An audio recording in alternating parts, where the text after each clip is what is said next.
Okay, folks, if you are just joining us at the top of this stream, there is today on April 15th, 2024, going now into by the Universal Time Zone, a Skymaster event on May 16th, 2024.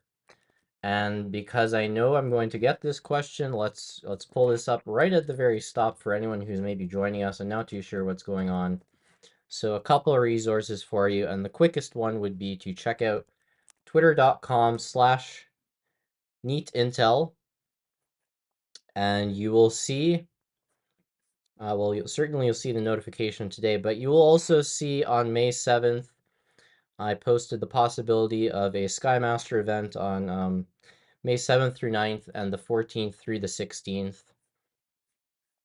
And just in case anyone wasn't sure, there was also a stream done, I believe the day before, and I kind of highlighted how we're going to use terminology, how I'm going to communicate with the audience. So for anyone who did not see that full video, you can pull that up on YouTube. There was some conversation. Whoops. It's about 2 hours long. It's called Skymaster is Coming, possibly, well, maybe. And the video for that one under the live tab, right there, streamed 8 days ago. So anyone who's concerned that this, what is a Skymaster, what's going on, how was I able to anticipate one in advance, that is how you will get that information. And as time allows today, we will go through some of that again. But in terms of what's happened the last few hours, so the previous stream I have momentarily taken down as private, just to ensure that anyone who's coming to this channel right now comes and checks out this stream rather than the other one, because it will get a little bit confusing. I've had to kind of reallocate which SDR is getting which video and audio feed. So this is the one that we're going to be using right now.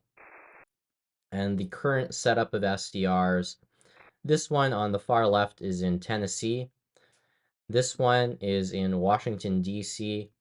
This one is in Montana.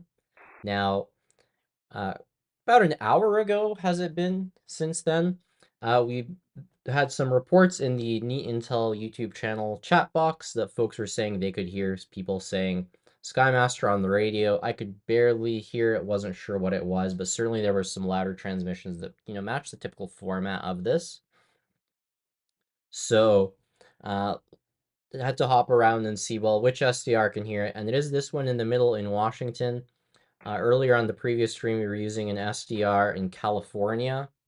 That one, and we'll pull this up right now, just so that folks who maybe are less sure why an SDR in California may not have been able to pick up these messages.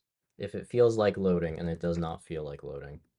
Not on this browser anyways, but never fear, because it is 2024, and we do have a variety of technology available to us nowadays. There we go. Now, which tab do we want to use here? Not that one. Here we go. So this is the current set of E6 and E4 traffic. On its own, nothing too peculiar, nothing strikes out. Actually, we'll talk about something in a moment about, it's interesting about how this seems to be fairly reserved in scale and in scope. So nothing seems to really be going on the West Coast. You do have one E6, but that now looks to have landed, if it's not already landed, at Travis Air Force Base. So he may not be involved in the exercise at all. We're not quite sure what stage of the exercise this is. Certainly looks a bit different from the previous ones we've documented so far this year. But in terms of our guesses for who might be Skymaster, which we've now heard a couple times, I think a third time in the last hour or so. This usually appears to be a role, if you will, that is played by an E6. I think I've typed that up for you on the side. An E6 begins to broadcast and or identify as Skymaster. Usually it's more so if someone requests to broadcast to Skymaster, what seems to be an E6 will kind of acknowledge them and say, proceed with traffic. So this could be our Skymaster right now. this E6 Alpha Echo 040 Echo with the call sign Ginny85. Certainly my top candidate. Also possible, this E6, which is flying a different pattern from usual, but certainly a rather interesting one. Looks like it was doing some touch and goes here at Tinker Air Force Base, their home base, if you will, and kind of flying a larger East Coast continental path now. Is it involved in it? I don't know. Now, earlier we also heard some radio checks from most likely B-52s attempting to contact. Oh, we've got something. All stations, this is King Crab. King Crab, break. Victor, Zulu. Bravo.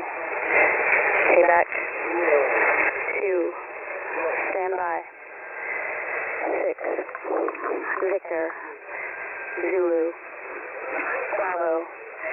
Payback. 2. Standby. 6. Victor. Zulu. Bravo.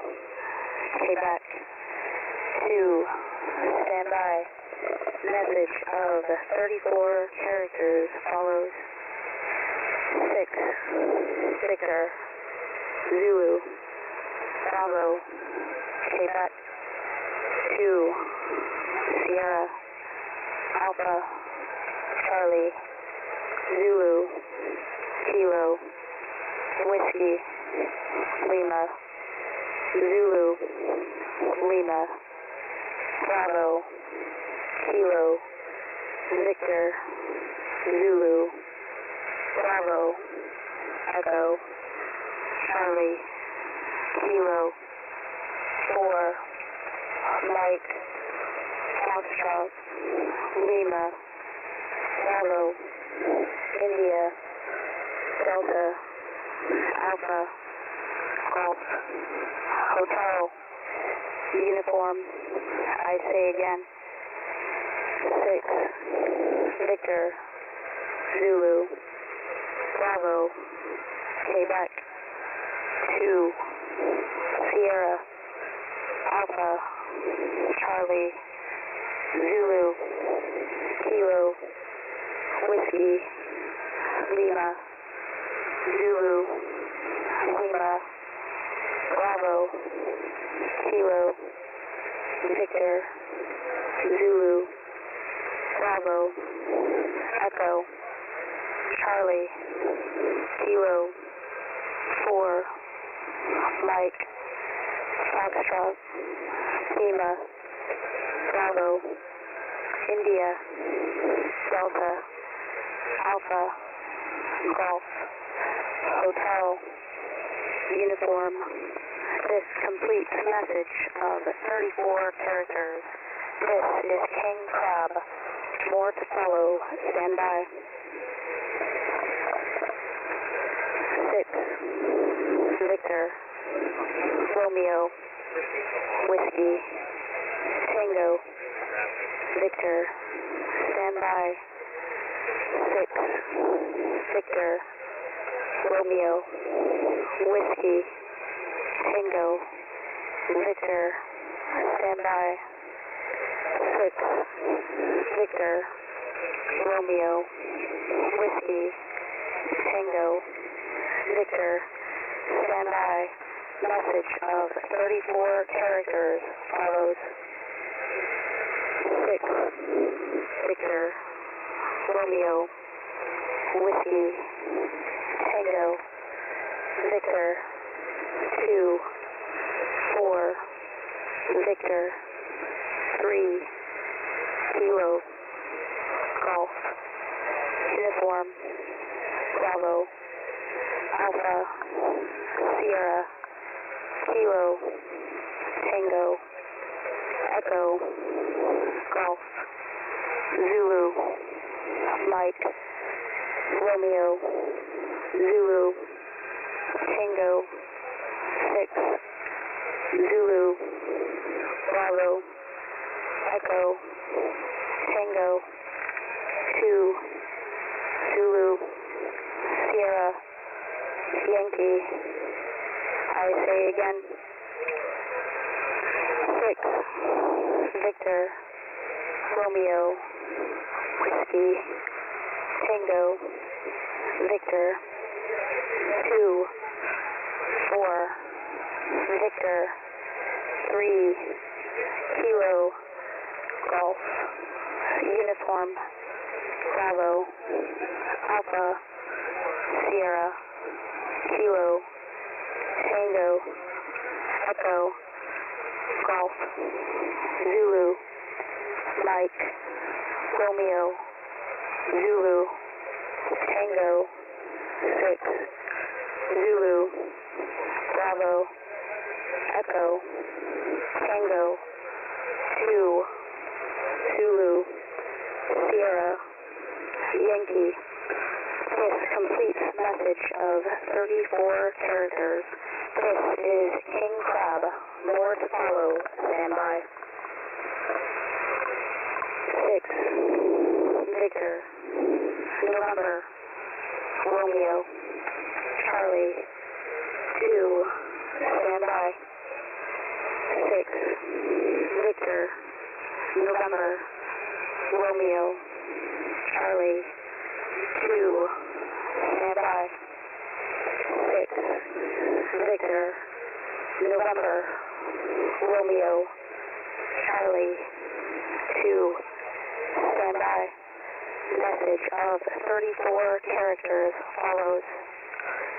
6, Victor, November, Romeo, Charlie, 2, Echo, Charlie, Delta, Hotel, Papa, Sierra, Yankee, Bravo, Hotel, Foxtrot, Papa, 3, Hotel, Delta, Yankee, Tango, November, Hotel, 4, X-Ray, 2, Tango, Quebec, X-Ray, Alpha, Whiskey, Quebec, Lima, I say again, 6, Victor,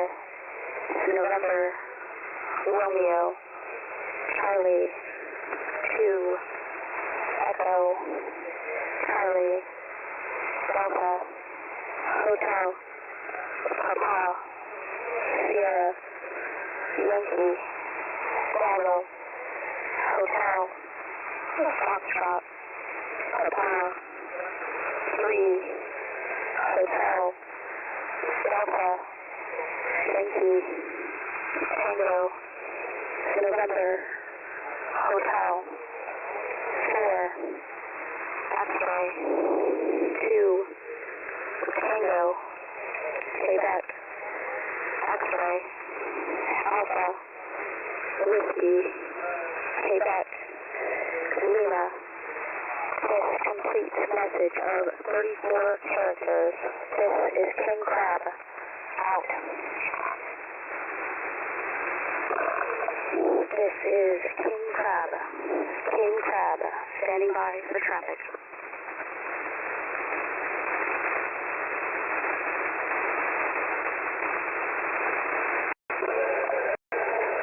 I say again, this is King Crab. King Crab, standing by for traffic.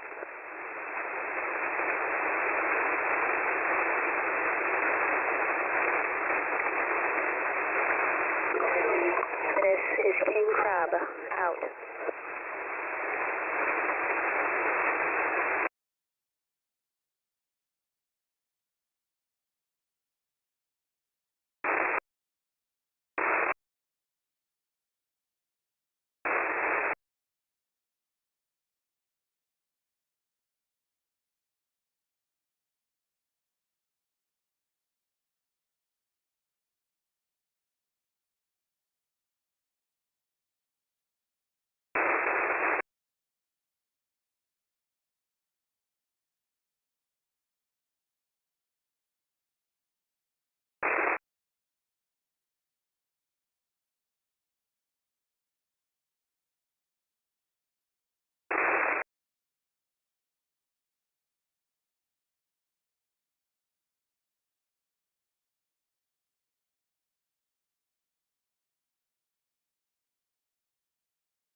5. I say again, one message, 4 items follows. 5, Romeo, 6, 5. This completes one message of 4 items. This is Huffy 11 out. Red Cove, how copy? Huffy 11's last transmission.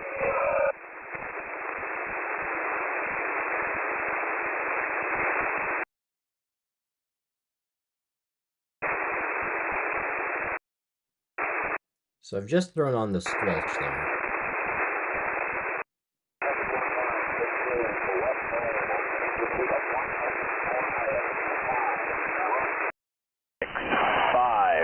I say again, in receipt of one message, 4 items, 5, Romeo, 6, 5. This is Wet Bold, out.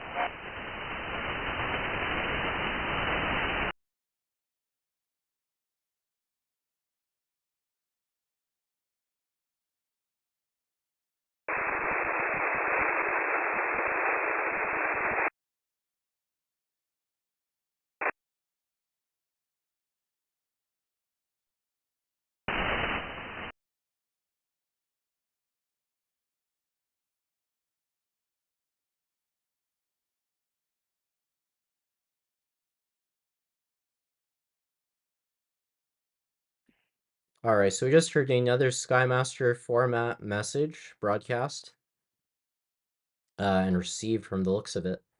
Now with the audio, what I've got going, so I have to make sure that I've got the squelch set up so that, if I don't have squelch set up, basically you're gonna be listening to this. You're gonna be listening to this for just a very long time. So that's not so good. And people will get fatigued and they won't care for that. But if I set the squelch right, you don't have to listen to it. Squelch basically just says if it's not louder than this, don't play the audio. And usually when they're broadcasting a message, it's going to be louder than the background noise. Pretty straightforward explanation of that. But since I've got 3 streams going and I'm also doing commentary, I have to make sure that, well, the right things are set to the right squelch and so on. And as you just saw right now, with the interaction we heard, one of the people participating in the traffic there was coming in a lot better from Tennessee, and the other participant was coming in a lot better. Let's set this up a little bit cleaner. From Tennessee, and the other one was coming in clear in Washington, and I would guess the one in Tennessee on the left, possibly a B-52, the one that was using the Humpy 11 call sign, if we've heard that one correctly, will be that fella there. And the E6, again, we're going to take a look at the plane that I assume is your most likely ID. We'll throw that up on the screen briefly again. So if I had to guess which E6 it was, I would say this is your Skymaster at the moment. Now, in terms of whether this ends up developing into a larger event, it does not look like it. This may just be an East Coast exercise. And from the radio checks and the traffic we heard earlier, a little bit of speculation here, could involve B-52s out of Barksdale Air Force Base, which certainly aligns with some of the insight we have on previous Skymaster events. So that's what I am juggling for you in terms of audio, making sure I'm not talking over message traffic, and making sure that when there is message traffic, we are tuned to the best SDR for it. And this one in Montana, now Montana is obviously further west, but I will say this probably is the best antenna for the US Hfgcs in my experience. And maybe I shouldn't give that secret away because there are other YouTube channels out there who will watch this stream and, hoover up all the useful info. Now, what we've learned with the other YouTube channels, folks, you're free to watch whatever YouTube channel you want at the end of the day, right? No one can stop you from that, but a lot of the folks who comment on this Skymaster events don't know much about it, but pretend they do. I don't know much about Skymaster, but I don't pretend to know more than I do. And my interest really is in documenting what I can, sharing it with you, and encouraging folks to play a role.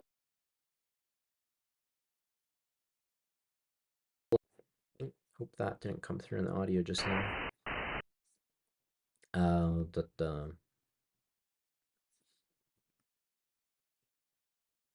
Oh, it looks like we may have something coming, so Saved by the Bell.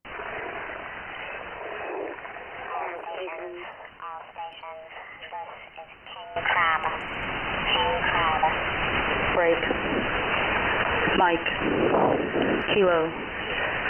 2. Quebec. 3. 4. Stand by. Mike. Kilo. 2. Quebec. 3. 4. Stand by. Mike. Kilo. 2. Quebec. 3. 4. Stand by. Message follows. Mike. Kilo. 2. Quebec. 3. 4. 6. 3. November. Whiskey. Charlie. 3. X-ray. 2. Lima. Tango. Zulu. Whiskey. Sierra. Tango. 6. India. 2. 7. Juliet. 7.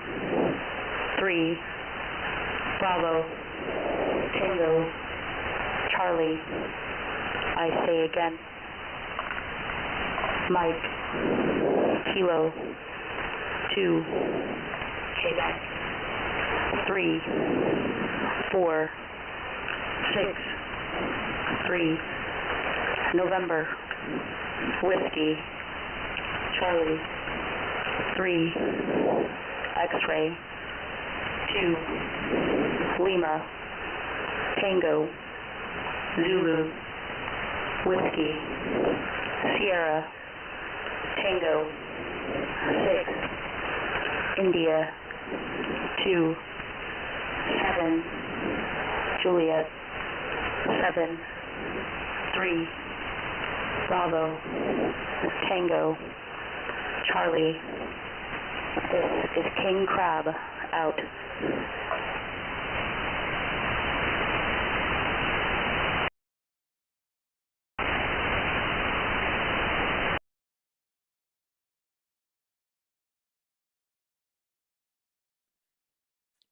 Okay, well, that one was different from the past repeats we've been hearing every 30 minutes. That one was only 30 characters, so the standard length. Belair found the deserving. Mike Kilo, 2 Quebec, 3 4. Was that a new one, is my question right now. Or is that one we've heard before?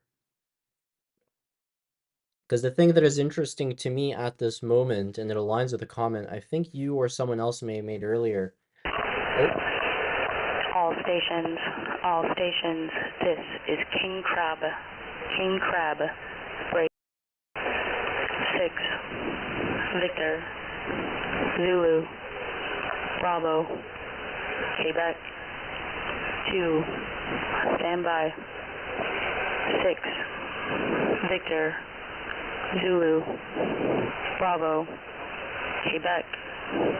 2. Stand by. 6. Victor. Zulu. Bravo.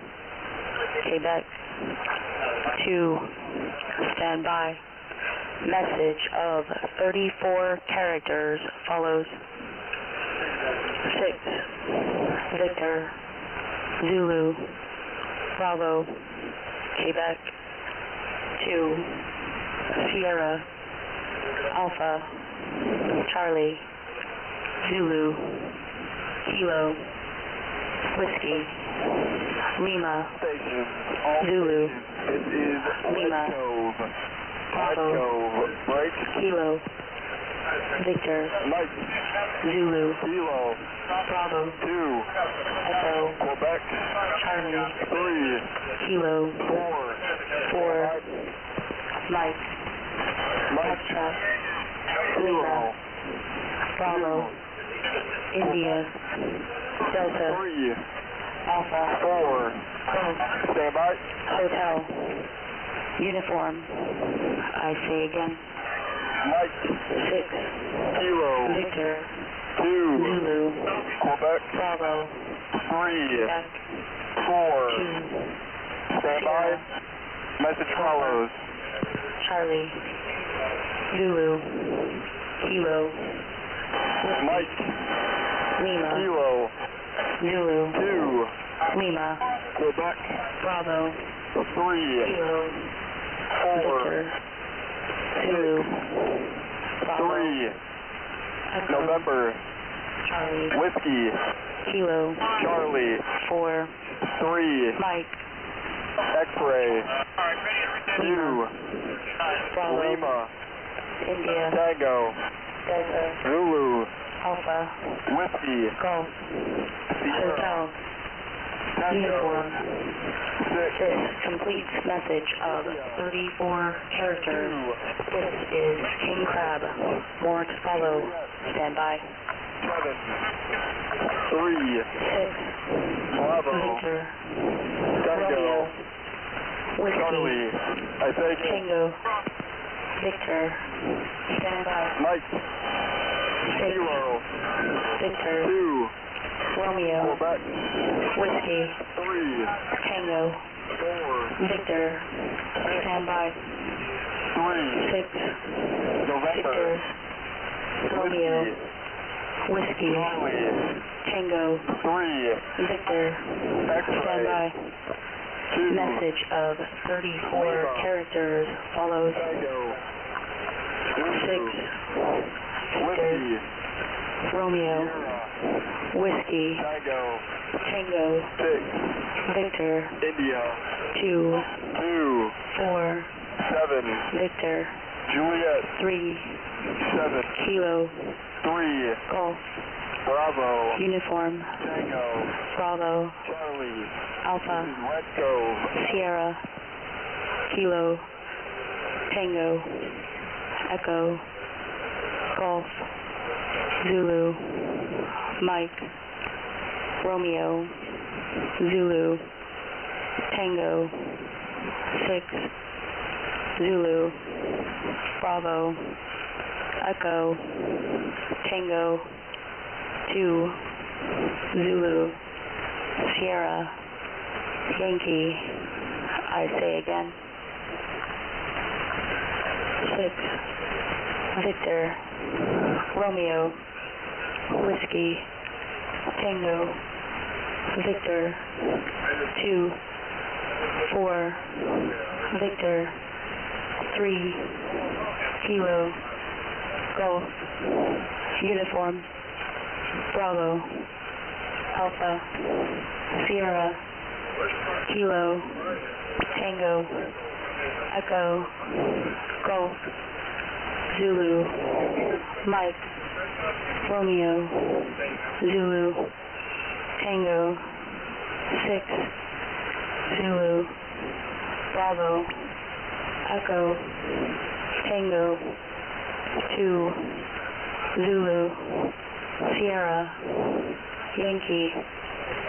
This completes message of 34 characters. This is King Crab. More to follow. Stand by.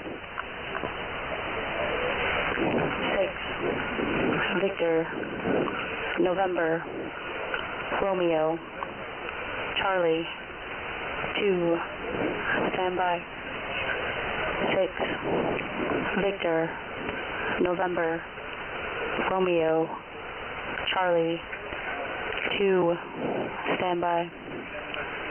6, Victor, November, Romeo, Charlie, 2, stand by. Message of 34 characters follows.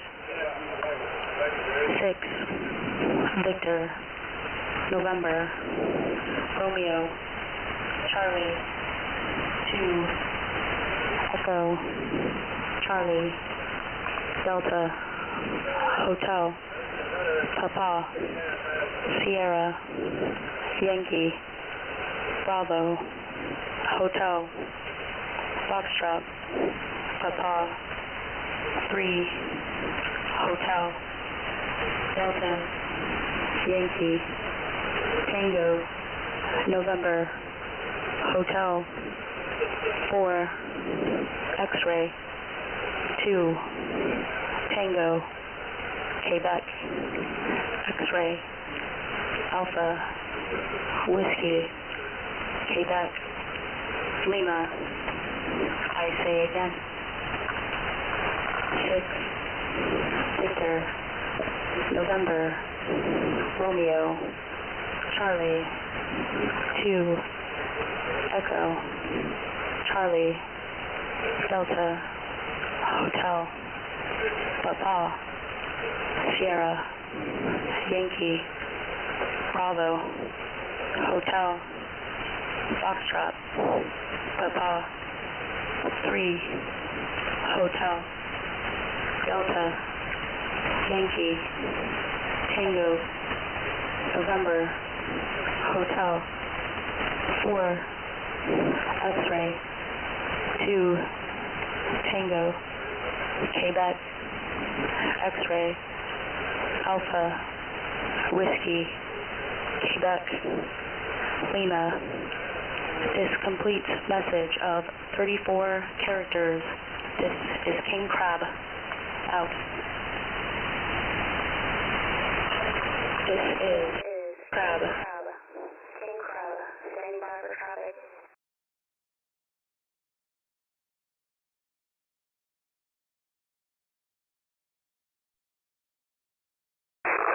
I say again, this is King Crab. King Crab, standing by for traffic.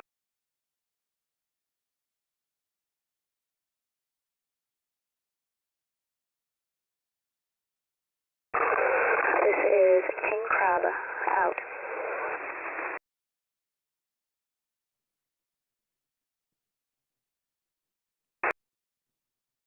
Okay, so just now we had 3 EMs broadcast by King Crab, which is the call sign used by the ground station, and they've been broadcasting those. I believe those are the same repeats as earlier. And we also had Redcoat broadcasting over top the message that King Crab broadcast just before doing that set of repeats. So Redcoat, again, just for anyone who's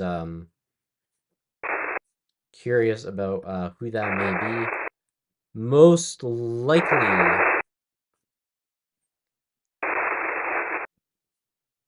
this is your guess for Redcoat, or at least this is my guess for Redcoat in terms of possible identity. And got a lot of background noise right now, so we're gonna turn the squelch up a little bit. So this one off the east coast of, well, I guess that's more Washington, D.C. than New York. But yeah, that is where that guy is. And those broadcasts may begin to repeat. So I did put in the headline overlapping broadcasts going on. Certainly that is something we experience during Skymaster events. They don't necessarily seem like they're trying to stagger traffic. They're all kind of assigned, we need you to broadcast this at this time. And even if it ends up overlapping, it is what it is.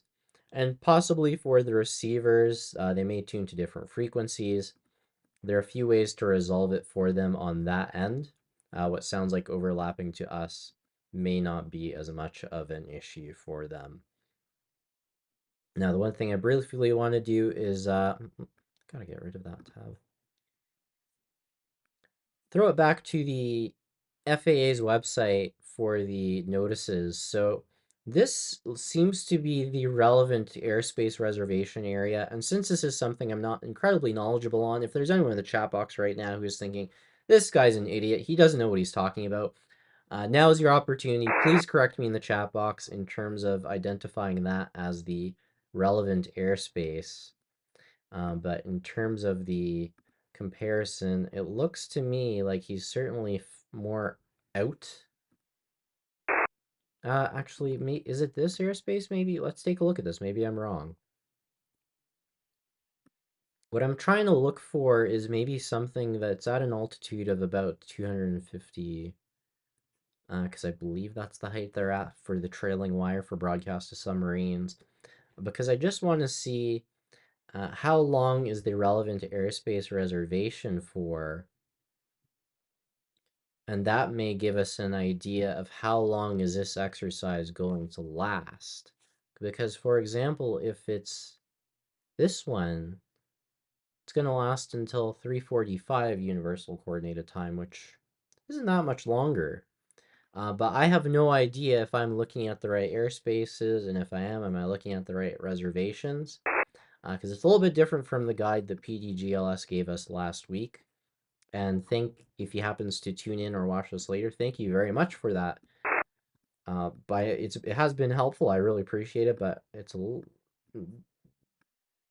different Skymaster exercise this time. And I think to his credit, just to pull that up again, he specified that those instructions are for when it loads for a big Skymaster exercises. And I guess our question right now is, well, is this maybe a smaller Skymaster exercise? And based on what we've seen and heard, it does look like maybe it is a smaller exercise, because for a larger one, I think we'd be expecting an E6 over the Gulf of Mexico. It doesn't look like we're going to get anything along those lines. Certainly doesn't look like anything much is going on the West Coast. This E6 right now has indeed landed. I see folks are discussing what some other channels may or may not be reporting.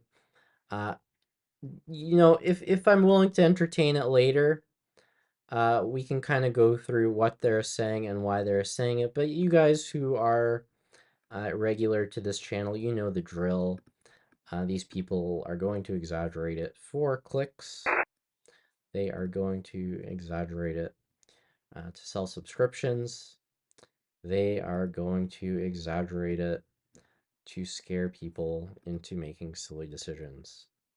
Because maybe a silly decision is that they get their money. Speaking of, thank you very much to our channel sponsors. No, I mean,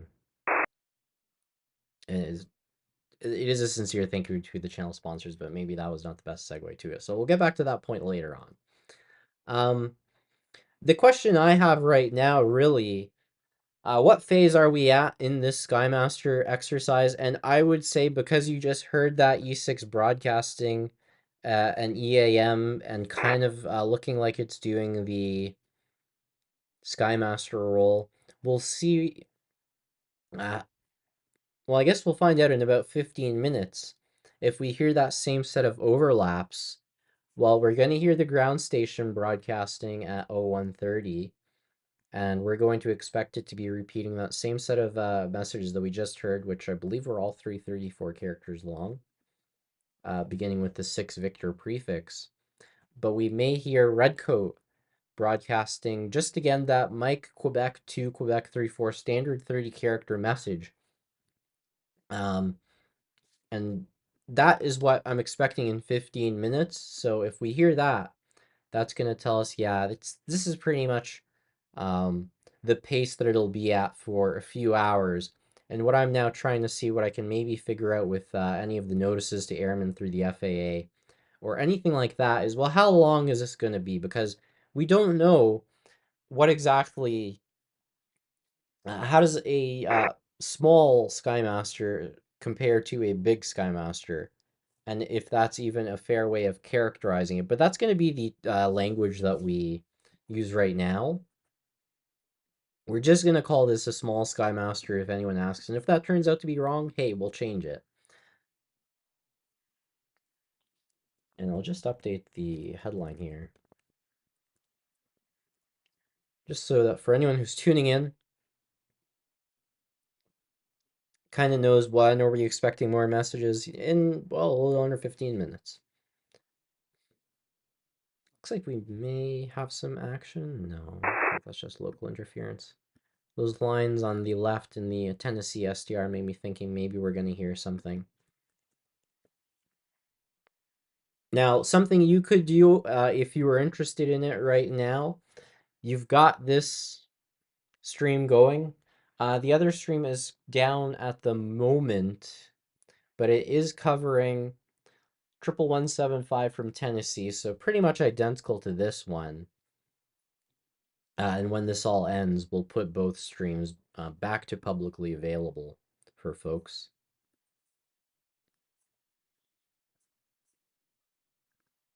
Oh, and thank you very much, John, for joining the channel as a paid member. Thank you very much, sir. So those will be your resources right now. And the other thing I've done, I haven't quite mentioned it yet. This SDR all the way on the right, this is the Twente SDR, the University of Twente, located in the Netherlands in Europe. It is the most popular SDR used by people who are hobbyists in this space, at least in terms of those that are publicly accessible. And what we're seeing this afternoon, evening, morning, wherever you may find yourself right now in whatever time zone, it's not getting too much of a great reception. It hasn't picked up some of the key traffic that we would be interested in at this time. Now, I think this is interesting because I've suggested a few times in the past, I think people are underestimating how often Skymasters occur because they're using this SDR. So what I try and do during these streams is have this available to you, have it on the side, and basically serve as a control to see, well, you know, if I'm monitoring SDRs in North America, if I've got this one in Tennessee, if I've got this one in Washington, Montana, if at least one or two of them picks up a Skymaster event, but this one in Europe can't pick anything up, then that's kind of a cause to, you know, raise your hand and say, well, if you guys have been using the European SDRs all this time, maybe you've been missing some Skymasters and underreporting. And that is something that came up in a just a short video that I posted to this channel fairly recently, a couple of weeks ago, I think. This one where I just talked about someone who was claiming that Skymaster messages now happen more than they used to, and I said, I don't think you got the data to make that conclusion. So that's kind of what we think. Now, what I'm going to do, well, first I want to make sure that we've got audio for most of these SDRs. Now this one in 4724, that's going to be a lot of background noise for us. Let's try a different frequency. 15016 in Washington. That one's 11175. Oops. Oh.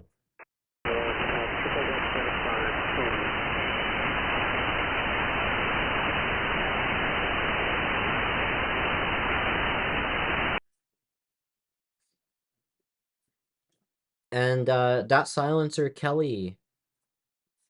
And welcome to our next stand. Thank you very much, guys.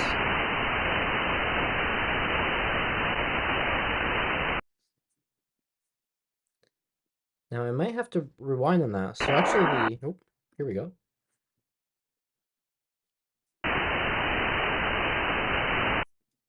Copy 1-1. This is Wet Bulb.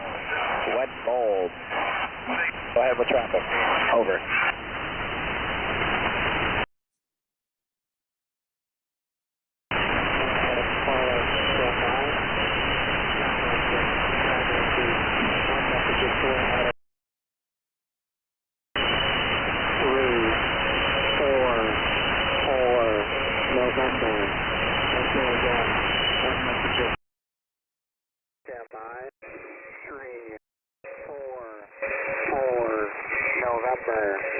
This completes one message of 4 items. This is Huffy 1-1 out. Out copy, red ball.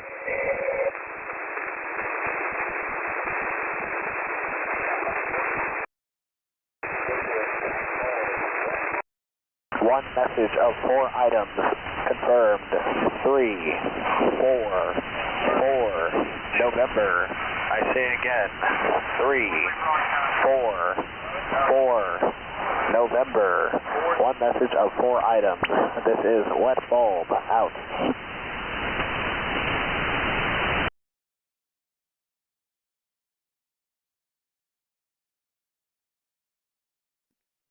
So just juggling a couple SDRs for you folks right now. As you can see, varying levels of reception on Tennessee, Washington, and this one in Montana. Throw that one back to 11175. I do like that earlier I was kind of saying, I don't think these European SDRs get much capture of message traffic, but it looks like it did just get some of that there. But I'm just looking in their community chat box. I don't see too many people talking about it, so I'm kind of leaving it there to test the theory and see will any of them pick up and run with the traffic that's ongoing. Something 11 started at 0120. Yeah, so that's what we just heard.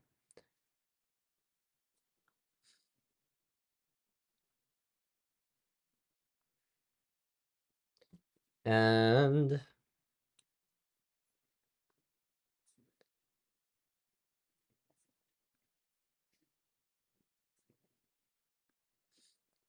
it's fun running these streams because I often kind of come up with ideas on the fly, and right when I'm about to put something together, it gets thrown off by, well, what we're actually here for. Not necessarily my commentary, but actually to hear this traffic and piece together what we can. So I apologize. Whatever I was going to set up for you earlier, it slipped my mind.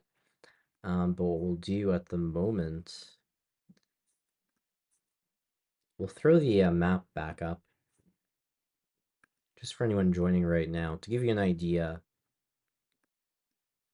which players might be involved. So this is my guess. I won't say this is my personal guess for who is kind of playing the role of Skymaster. And I think we heard them earlier broadcasting messages under the call sign of Redcoat. And we are expecting them to broadcast in just under 7 minutes from now. Most likely a repeat of a message we heard earlier, beginning Mike Quebec to Quebec 3-4. And we're not sure how many times it's going to do that, but it would be in line with the traffic we've heard. Now, wet bulb we just heard. I'm not sure about that one, to be honest with you.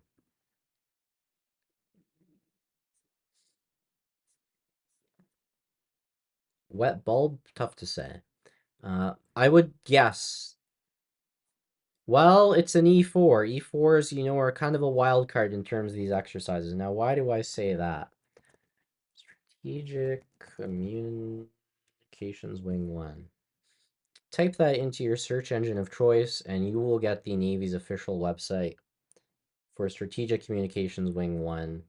And it tells you pretty straightforward that this is the wing and this is what they do. It talks about the E6s, talks about their primary mission being to receive, verify, and retransmit EAMs. We know implicitly, I'm sure someone has actually pulled together some documentation that makes more explicit.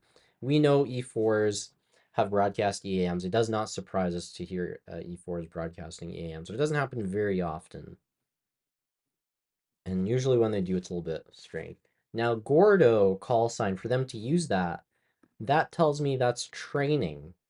So I would be a little bit surprised, actually, if this Gordo was involved in this larger scale exercise. But it's such a, like I said, a wild card may be the best way of putting it. I would rather focus on our possible, at least for now, candidates for who might be involved in some of the messages we're hearing being E6s. Now this one, is it wet bulb? I'd want to hear more to double check what it is I'm hearing and kind of do a better job on the back end of taking notes. But this would be my candidate, at least for now, until we hear more for who wet bulb might be in terms of the reception of Skymaster messages and or passing on. I usually have to download these streams after and review to really digest what's going on.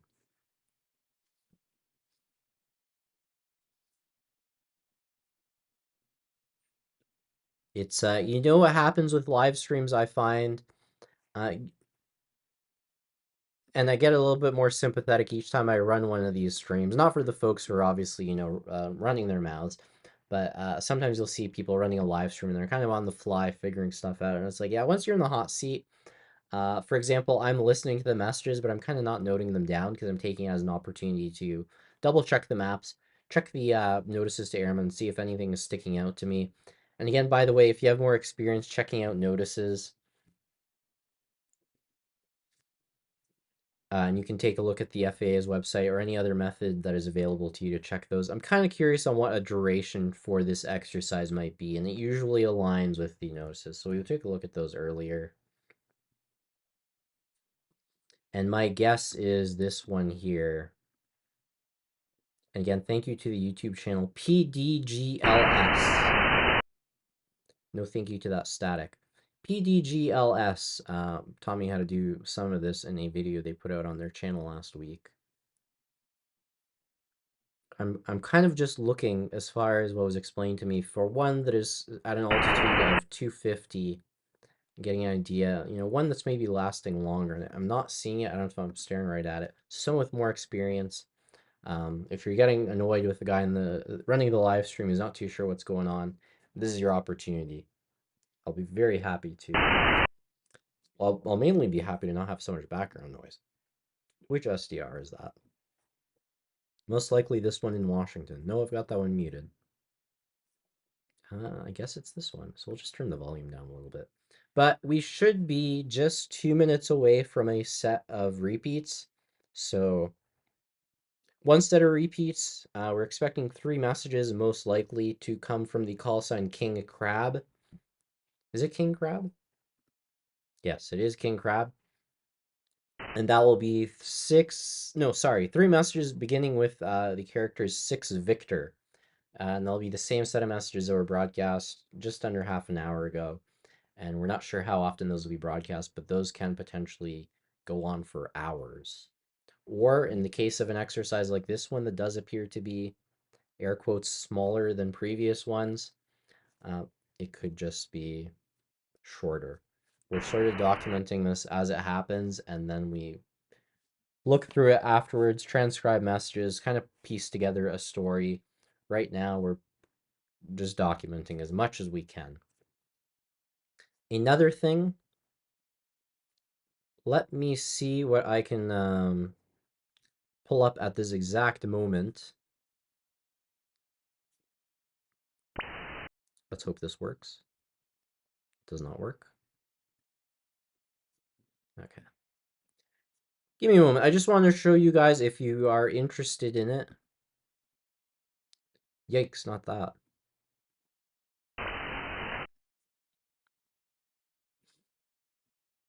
Actually, messages are about to start anyways, so let's not try and reinvent the wheel at this moment. Yep. All stations, this is King Crab. King Crab. Break. Mike. Kilo. 2. Quebec. 3. 4. Stand by. Mike. Kilo. 2. Quebec. 3. 4. Stand by. Mike. Kilo.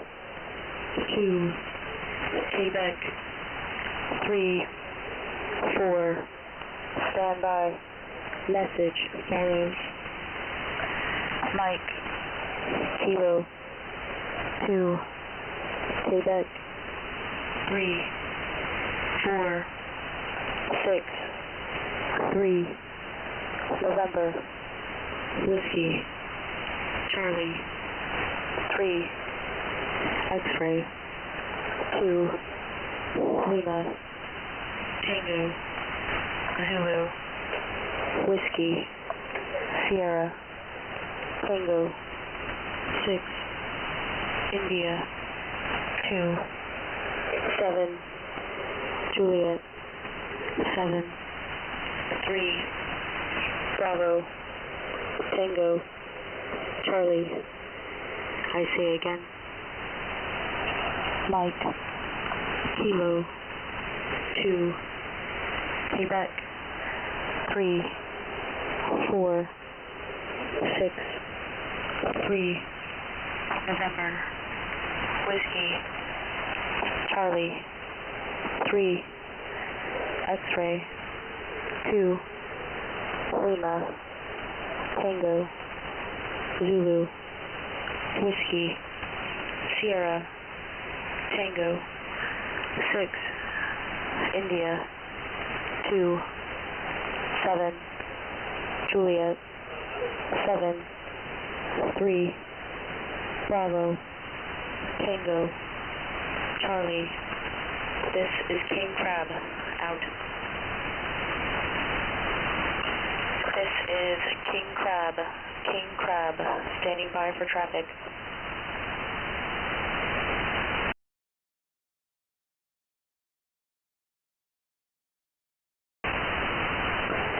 I say again, this is King Crab, standing by for traffic.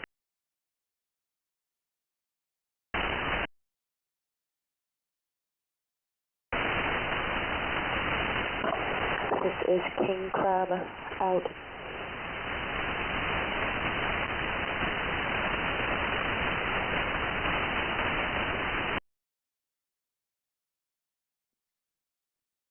So as pointed out in the chat box, that is not quite what I was suggesting earlier. So that is not the set of 34 character messages. That was just the one Mike Quebec that now I'm curious, did we hear a broadcast by Redcoat at all? Did I just not pick it up? Did it change to another frequency? Or is it done there?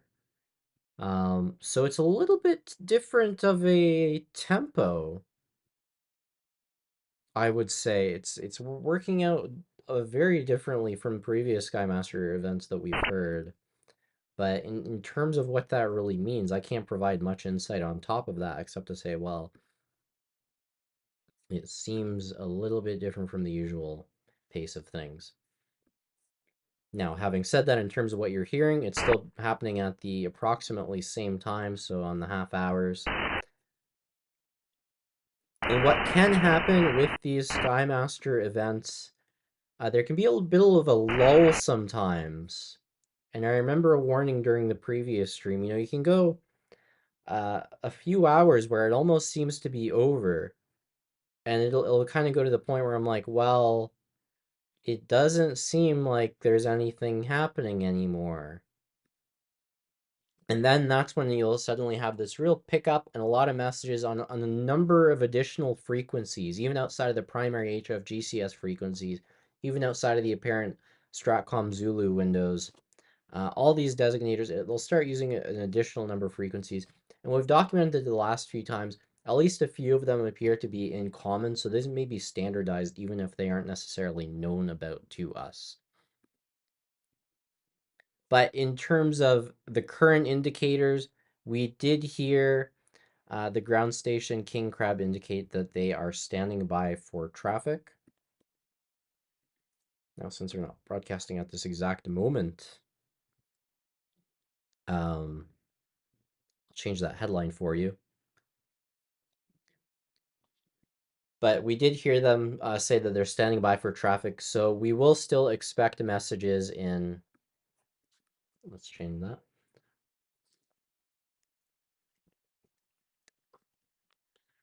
That will be 0200. So we've got about half an hour. Now, in terms of your questions, folks, this will get a little bit repetitive for folks who have been here since the start, and the stream will kind of have these periodic pauses and recaps so that we can just catch people up to speed.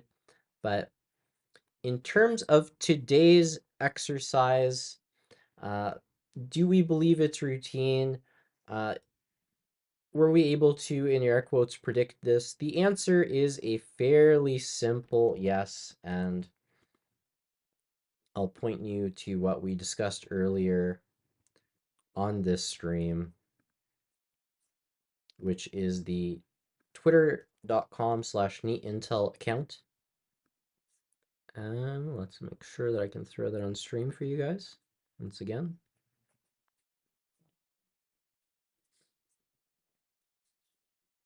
Okay.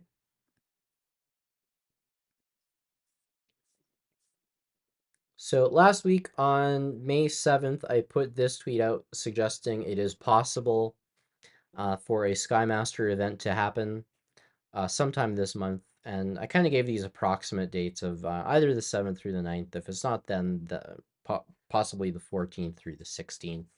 And I communicated with the audience. I also put out a YouTube video the day before. We hosted that as a live stream on this channel. Lasted about 2 hours, so it's about an hour and a half, and 30 minutes for questions. And there was one particular moment in this stream that I wanted to call attention to you folks, just so you understand how I communicate things. So the thing that I'm really interested in as I monitor the Hfgcs now after doing it for the better part of the last 2 years and change, but hasn't necessarily been continuous. I think the longest continuous attempt at 24/7 ran from June 23rd of last year up to the end of January of this year. And since then, I've still been monitoring, but not quite as comprehensively. But what still captures my attention, I want to try and catch as much of it as I can, are these Skymaster events when they happen. And I've been discussing with the audience, how is it possible to predict these? And one way of doing it is to look at the previous dates of Skymaster events. And a number of these dates were shared with me by someone who's been monitoring HFGCS for, well, decades. Jeff Haverlaw, if you happen to be familiar with his name from this hobby and other areas, he reached out and shared a lot of information with me. And I was actually hopeful there wouldn't be a Skymaster event this month, because in the middle of putting a few videos for this channel, I was about to throw more of a laid back mode and look through this dates and information again.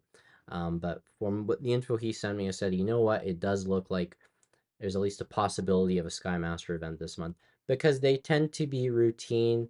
They tend to occur around the same time of the year every year.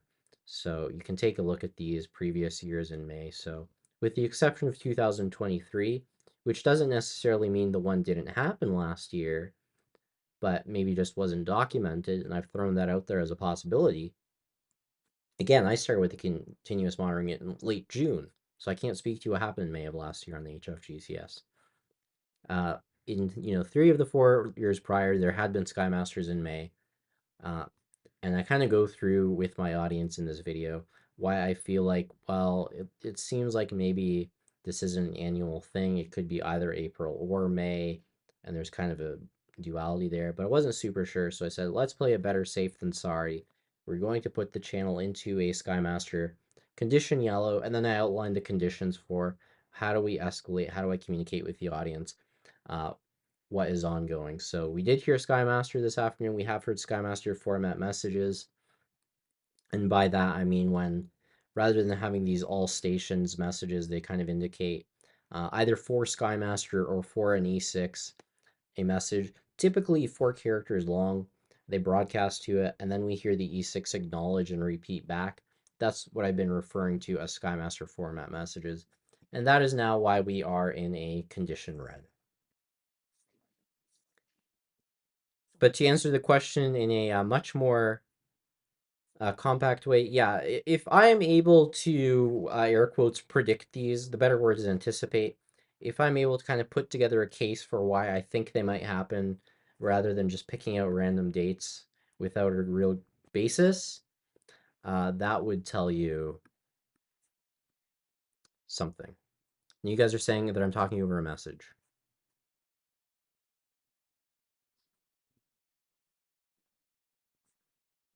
Which frequency? If you're hearing a message right now, which frequency?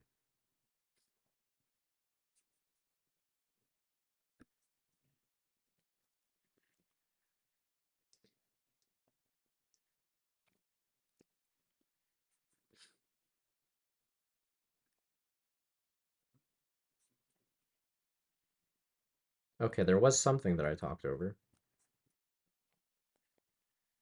Did you guys manage to hear it when I talked over, or no? No, I must have had it muted.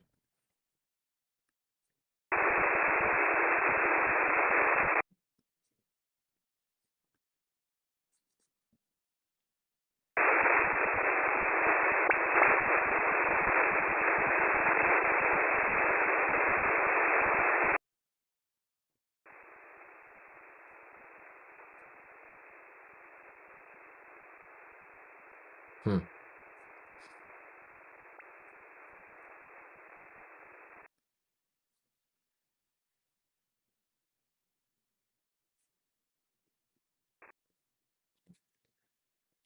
A comment from Parzival in the chat box that Skymaster is a nuclear attack code. So these are certainly highly notable exercises. We believe that these are related to, for example, Global Thunder, which is a nuclear exercise. I've previously put together on this channel case study, not for a Skymaster, but for a set of EAMs that perhaps they're related to.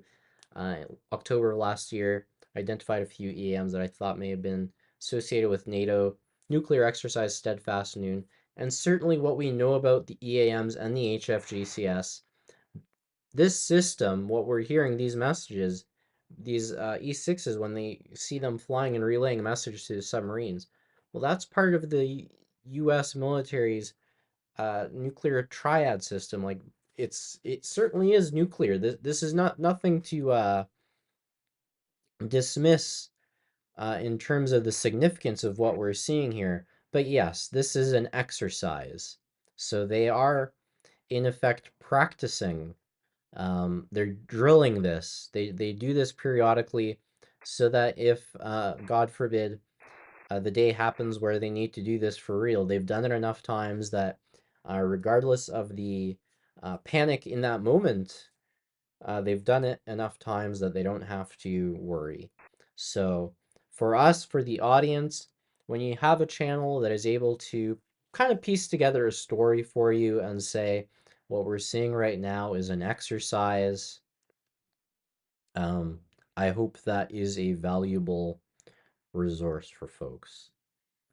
And for the other, the Twitter accounts, the Facebook pages, yes, indeed, the other YouTube channels that are telling you this is not an exercise, I ask you to just consider what is their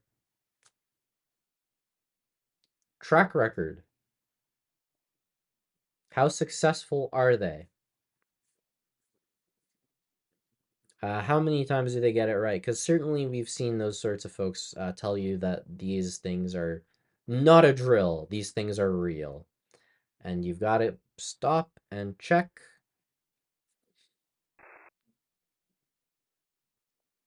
on these things. Now, folks, I have important information to share with you. And we're going to throw this up on screen. So just here in my notifications, about 20 minutes ago, comment from PDGLS. So yes, I missed a part 2 video in checking for Skymaster exercises. Now, what I don't want to do right now is play this on stream, because I actually want folks to watch this video and check it out. And I also know that PDGLS means for this to be a resource. So what I'm going to do now is watch this on my phone, actually, so I don't mess up the stream. And we're going to keep this stream running.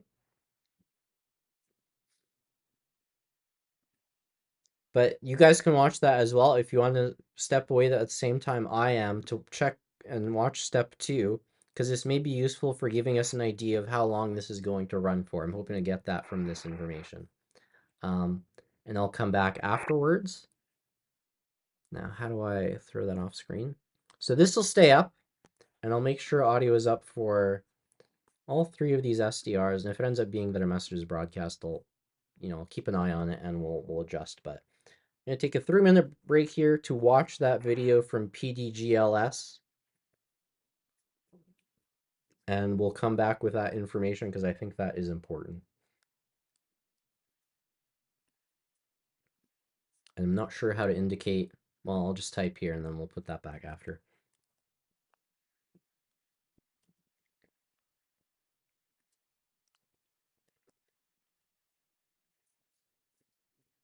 All right, folks. I'll be back in about 3 minutes.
All right, so I'm back from watching most of that.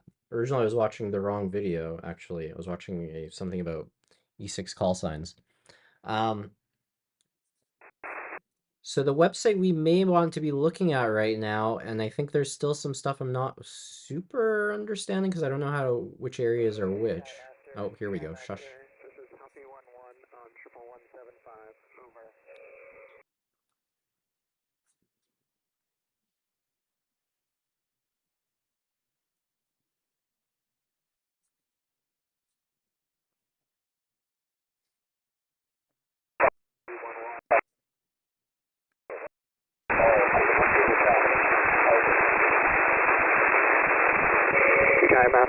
Skymaster, one message of 4 items follows. Stand by. Skymaster, one message of 4 items follows. Stand by. Kilo, Yankee, November. I say again, one message of 4 items follows. Stand by. Kilo, Yankee, November. This completes one message of 4 items. This is Humpy 11 out. How copy, Lightball.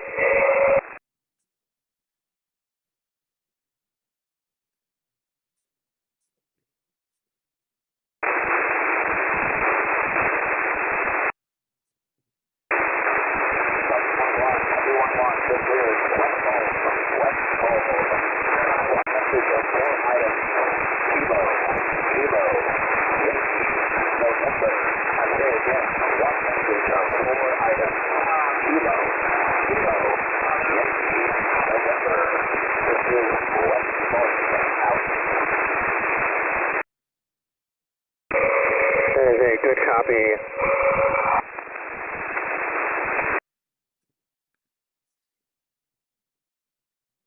Okay, so that was another Skymaster format message. Now this one, for folks asking about which specific SDRs am I using, I have tried to make sure that you can see the SDRs used. So those are listed on the top. I recognize that that can be a little bit tough to read because it's a little small. I can maximize it a little bit, but then I kind of compromise the viewing for the message traffic. So you may have to zoom if you need it, but I'll read it right now. This one on the left, this is KM4RT, so Kilo Mike 4 Romeo Tango in Tennessee. This one is November Alpha 5 Bravo in Washington, D.C. And their website is a fairly simple na5b.com. And this one I like using. It is the SDR in the continental US / North America that has the best reception of the Hfgcs at any point in time, at least for the ground stations, and certainly a number of E6s, but not so much for the ones on the East Coast, which is a shame because that's what we're most interested in right now. In Montana, kiwi.foxgulch.net. But the ones we heard just now, that was coming to you from the Washington SDR.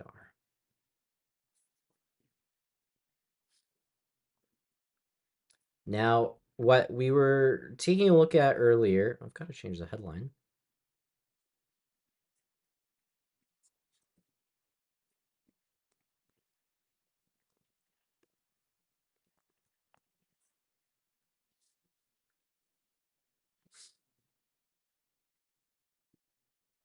So PDGLS sent me a message just as a heads up that I might have missed something. Now, I don't know if this is the relevant reservation area for the notices. Kilo Zulu Whiskey Yankee, we do have 7 notices in effect right now. So a couple caught my attention because they do mention military activity. Did I lose them? No, here we go. So this one, if it is the correct area to be interested in, just one moment here. Just need to reset something with one of the SDRs off screen for you.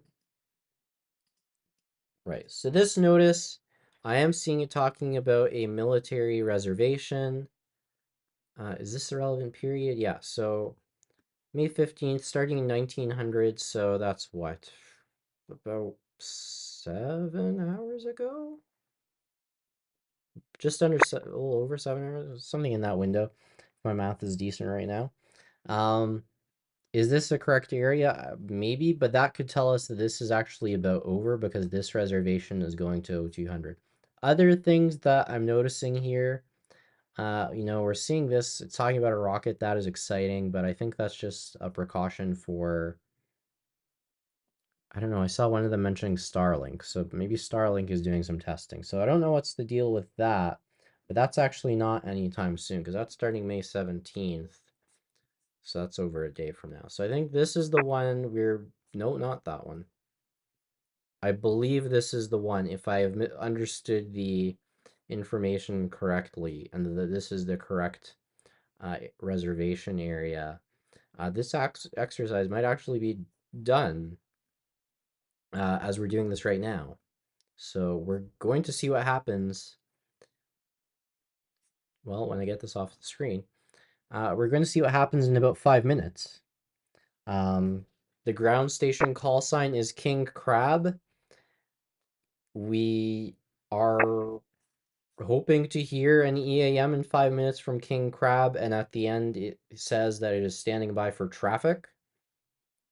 If we hear that, that means I am most likely misunderstanding that notice in the relevant reservation area because the event will still be ongoing.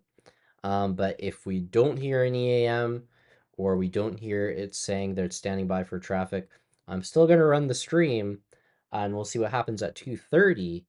But that'll kind of be our first thing, like, oh, maybe this is already done. And again, this would be different from other Skymasters because this one seems to be smaller in scope and ambition. Oh, PDGLS is here. PDGLS is saying that I did get the right one. And folks, again, if you have not followed his YouTube channel, definitely recommend it if you're interested in this, because the way I usually put it is, if you're interested in this stuff, you've got only so many options right now. The best and most robust option is to do a lot of web searching and, find out what people have documented and recorded in the past. But that can be easier said than done. And certainly in this era of the internet where people like videos, you would prefer something that's more compact and I guess put together for you in an AV form. And the options that you have on YouTube, a lot of them are not great. You guys are saying right now that there is a YouTube channel covering this, and they're saying that we are at. And basically, they're saying that an exercise is a real thing. So that's traditionally been your options for getting EAMs and Hfgcs coverage on YouTube. And there have been other options, but they have not always done the best job of putting it out there because you kind of already have to know a little bit about it to know some of the key terms to look for. So I'm maybe trying to balance the in-between of those, where certainly the way I do some of this is a little bit ridiculous. I am certainly no expert on this topic. There's a lot I don't know, and I aspire to learn more. I do these so that I do get opportunities, for example, someone like PDGLS to be willing to share some of the information, and context especially is important because I don't like some folks who just say, oh, X is, this is this, and I want to elaborate on why. PDGLS is happy to put together for us videos that explain this in a little bit more detail so that anyone can follow along, and that is really invaluable. So certainly follow him, and there have been other channels I've shouted out in the past, but they're in the minority. Most information resources that you will find are sensationalizing a lot of this information. This is a military exercise, as we all know. And I am curious. I am going to just take a look. I'm not going to watch the videos. I don't want to give these people clicks, but I just want to see what are people. Yeah, they're saying, I mean, my lord. Should I do this? Should I put this up on screen?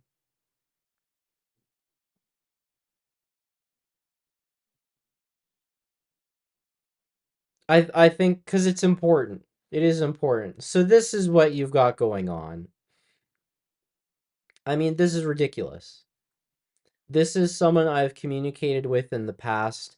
I've told him, I've tried to provide him context. I even found an email I sent this person last year saying, this is a Skymaster. This is what it is.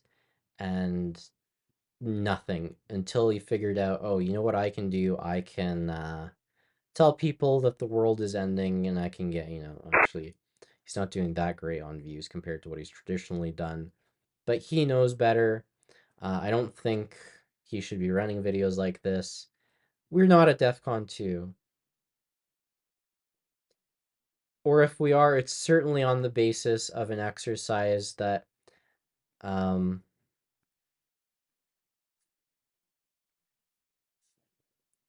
again, we were able to anticipate it with information shared by people who've been monitoring HFGCS for a very long time. We put together a video, we made a case for you, and we said it is possible that there will be another Skymaster event this month. And that is what we're now seeing. So if there are people, and I don't necessarily want his audience, to be honest with you, right? I don't know. I'll leave it at that. I don't necessarily want that person's audience anyways. But it is now, I've been talking through it. It's 200 hours. So it looks like this is potentially already over. Yeah, on folks, honestly, I'll be very blunt with you. Bellerophon in the chat box is saying it's over. My inclination is to say this is probably done. This goose is cooked. That's all. That's your Skymaster for this May 15th slash 16th, 2024. But I am going to keep running this stream just in case, because I feel like there's a lot we don't know, but I don't think we see any other indicators saying that there's going to be anything else. So I think it's all the funnier someone is now running a stream saying we're at DEF CON 2 because they're pretty late to the party.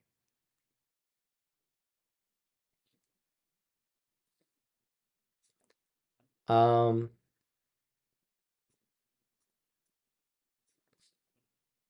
a question from John Bonacci. I hope I'm saying your name correctly. What's really going on? I'm non-judgmental. So I would encourage you to take a look at the pin video in the chat box. There's also another video that I would kind of encourage folks to check out if you're brand new to this channel. Who am I? What is it that I do? Why am I interested in this stuff? On the main page, this video that I did in February, January. I thought I did it in January. When exactly did this get uploaded? January 29th. Yeah, I don't know why it's saying 3 months ago. YouTube can't count dates correctly. This is kind of the video that introduces you to Skymaster. It also introduces you to this channel. It introduces you my understanding of the HFGCS, and it dedicated a previous amount of it to Skymaster events. But the short version, well, the short version is I'm streaming the stream, which is kind of cool.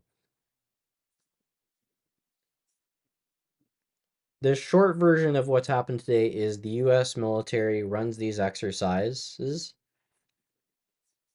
Let's throw the map up on screen just in case, because I think this will be interesting. Assuming this is over, let's take a look at the maps. The U.S. military runs exercises. They do these for any number of reasons, and it is my assertion that the ones where we hear these messages on the radio that involve the use of the Skymaster call sign are really notable because I think they're actually doing this, and this is the speculation that I want to test rigorously before I ever insinuate that I'm actually correct. This is what I'm testing. I think this is how they practice for, we'll use it in air quotes, the start of World War III. And heavily, massive, giant air quotes, like I'm flapping with my hands. I don't have a camera, but, very large air quotes.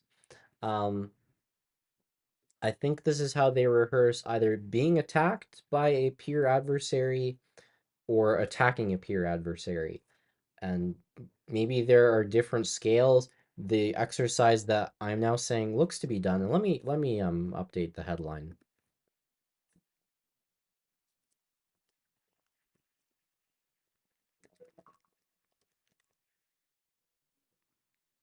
because that should not still say it's in progress. We're thinking it's over. So this exercise today lasted just a few hours, and if we are correct and it's done, it lasted. We heard it run for about 4 hours. It may have actually started earlier. When we began hearing those repeats more than a few hours ago, that may have actually been the start. But because we were tuned to a different SDR, we maybe didn't catch the start. So I'm not sure what happened there. I've got a review.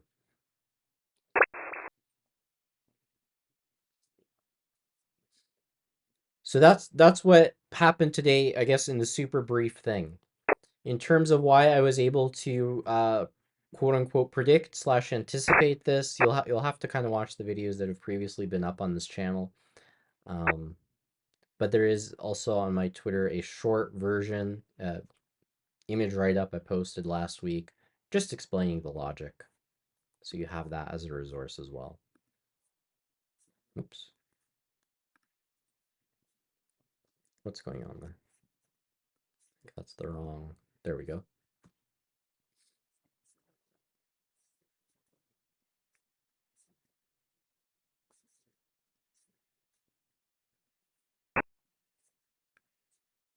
Just want to take a moment to thank the folks who have supported the chat today. So I think earlier I gave thanks to Kelly Reed, Redneck Stan, and Dat Silencer. As well, John Bonacci, thank you very much. And Digit, thank you very much for your supporting the channel. And on the bottom of the screen, we do have tickers thanking the folks also on Patreon, Discord, Buy Me a Coffee. And that really is just, it keeps me around and it keeps me from, I'm not even going to say it keeps me from considering paywalling. I wouldn't do this if I was going to paywall any of this information. But certainly I put other things aside to run these streams. It's not a full-time job, so it does kind of make that more practical and I don't have to second guess it. So thank you very much for that.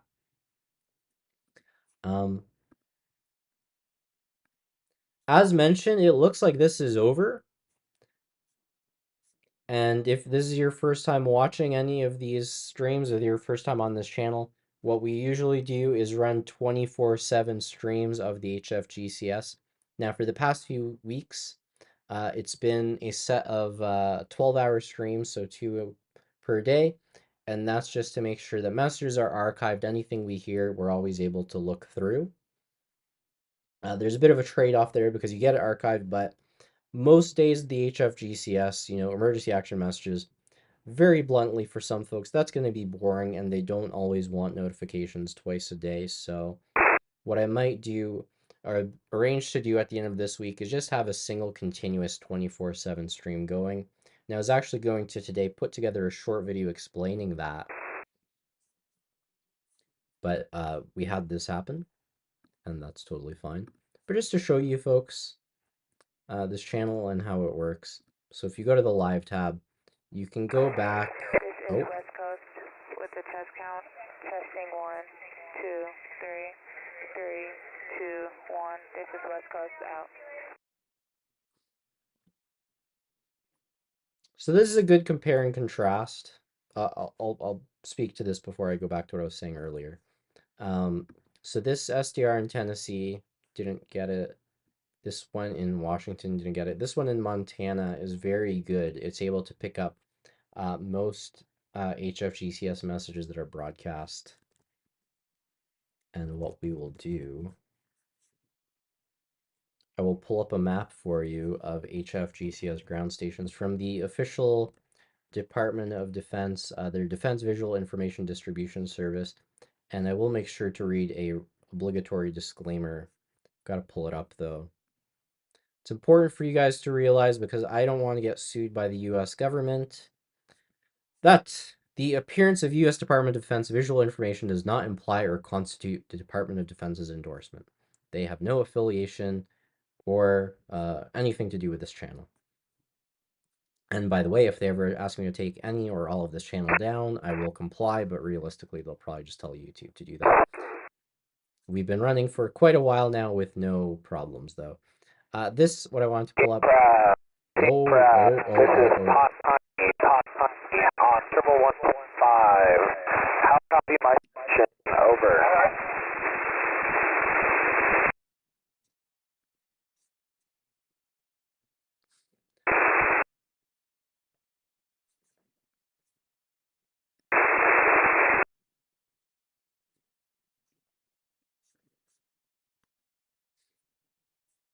We're going to pull up a map here so that folks understand what's going on.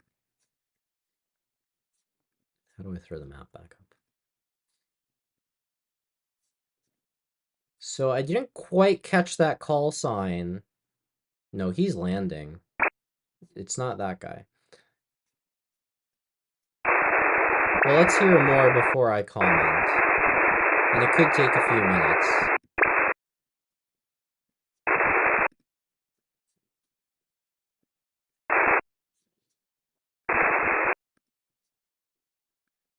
I'm going to turn the volume down because that's awful to listen to. Could take a few minutes. I'm guessing that is an E6 checking into or out of the net. It may have been red coat that we were hearing earlier, but I didn't catch the call sign. So we'll give it a couple minutes. But if it is red coat and it is checking out, that could line up with the idea that this is actually already all done. Another possibility? King Crab, this is Hot Honey. Hot Honey on 11175. How copy my station? Over.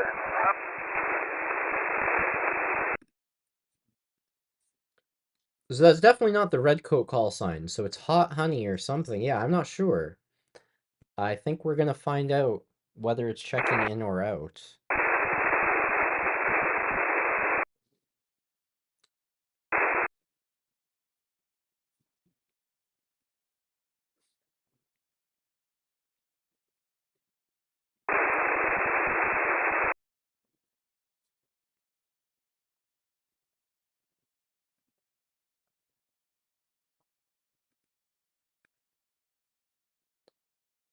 Mach 7, I am afraid to click these things. King Crab, this is Hot Honey.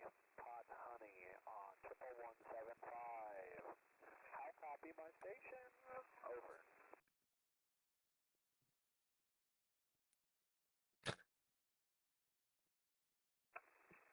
This is Mainsail with the test count.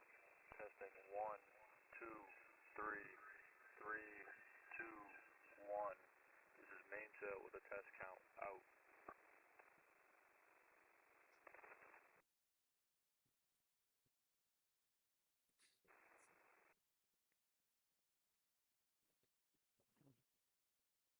Mainsail is definitely not responding to Pot Honey there. I think Mainsail is just doing its own little thing.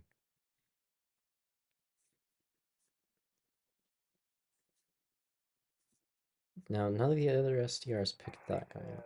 Mainsail, this is Pot Honey on 11175. How copy my station? Over.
Okay, I see what you're saying. In the chat box, Blarathon is saying take a look at where Jade 86 is flying.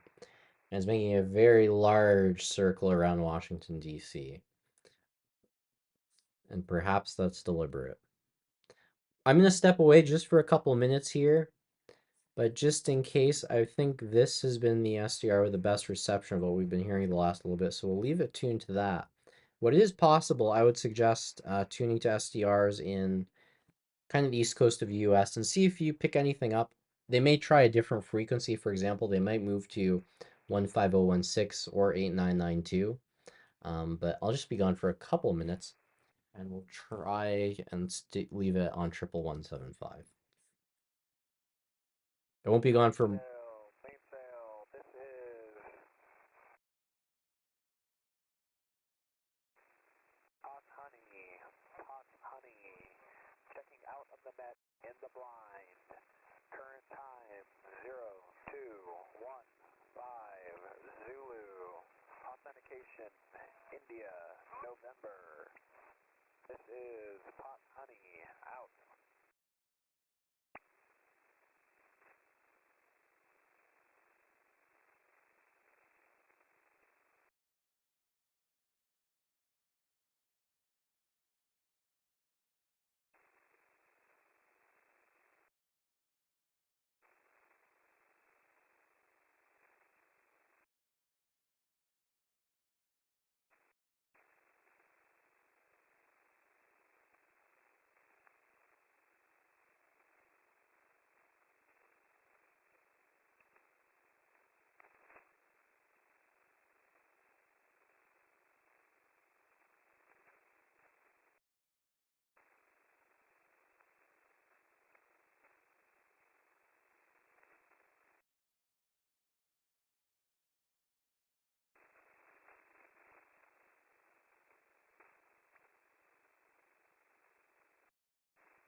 All right, folks, I'm back.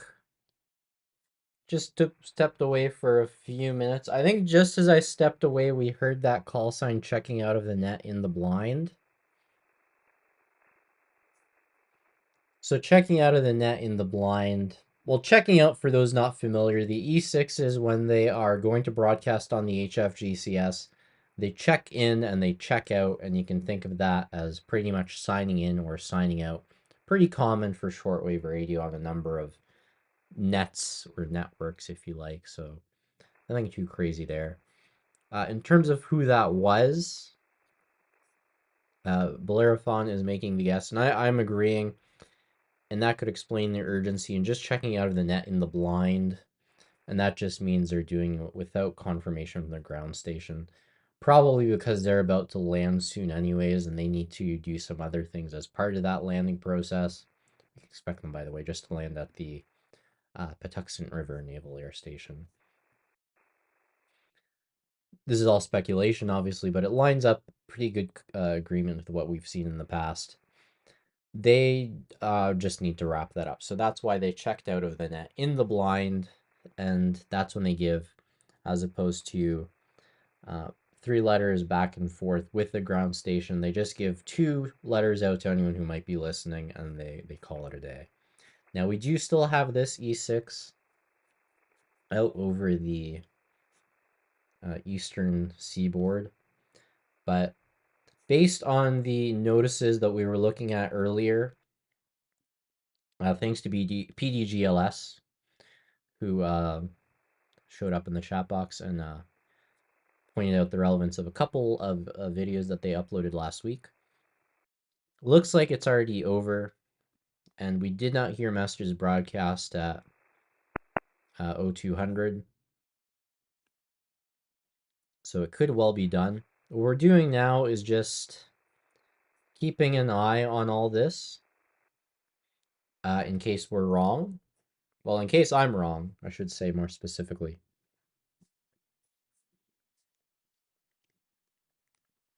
Just comment in the chat box saying that they're getting a spinning circle. There could be some hiccups. Let me check my stats. I don't see many reports of dropped frames, so I'm hoping the stream is still working for people. I guess maybe if you can drop a 1 if you can hear me. And if I don't see any 1s, we may have to do something about that. Check out my phone.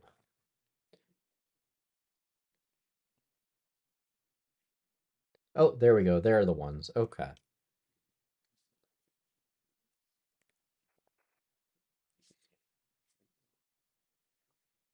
Maybe someone can just let Jaded know to refresh his page. Oh, there is a transmission right now.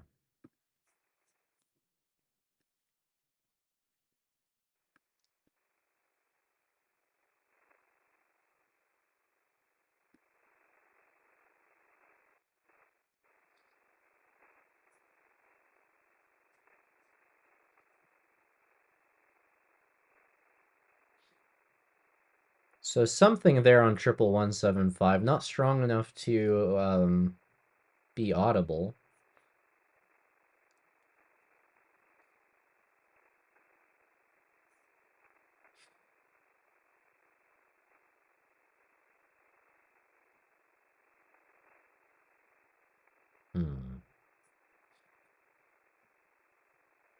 And by the way, folks, for the info boxes on the right, not that. How do I pick that? Is that it? Nope. Giving away all my secrets by doing that. Is that it?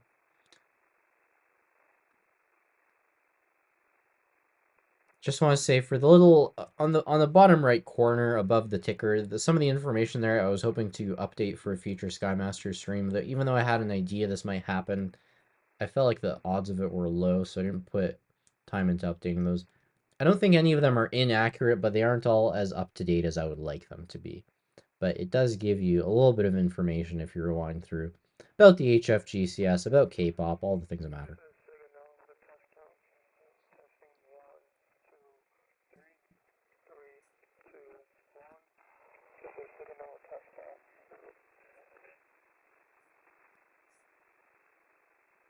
Mainsail with a test count there. Just curious what's going on with the audio. Seems like it's a lot quieter, and I don't think that's anything I've done.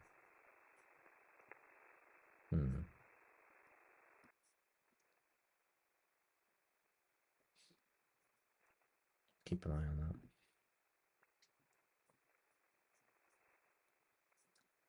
that. And we'll throw the map up on stream. Yeah, that plane is landing. This is the one that we think was pot honey. I don't think we heard it having any involvement on the radio portion of the Skymaster, at least not over primary Hfgcs frequencies. With this guy, looks like he might be returning.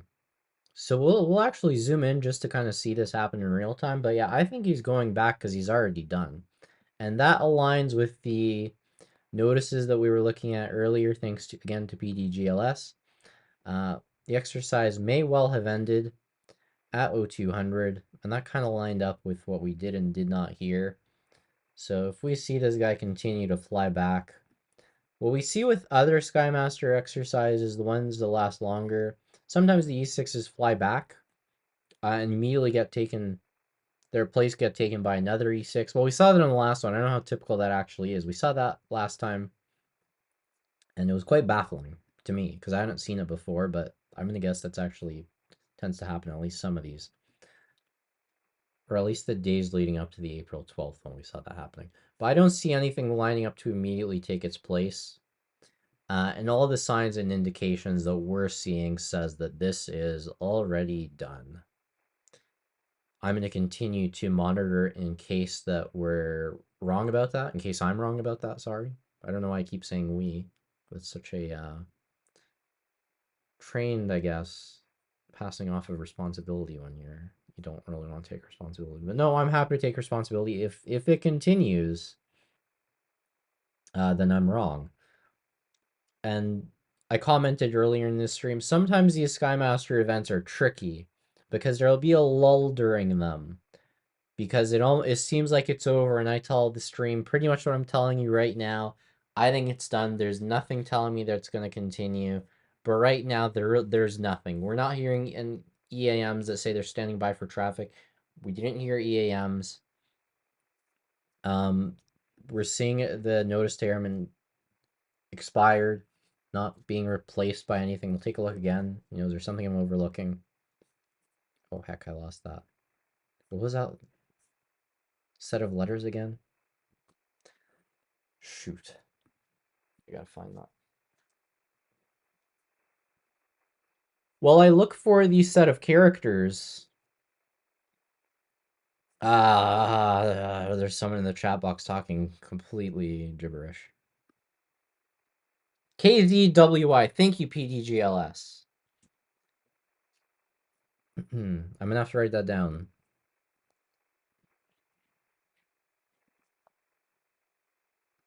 I'm gonna have to learn how to type.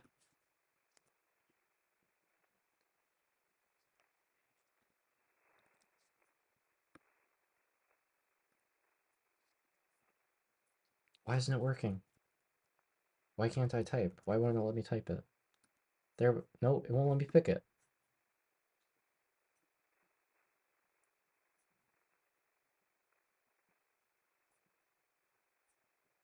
Oh, is it this? I think it's this.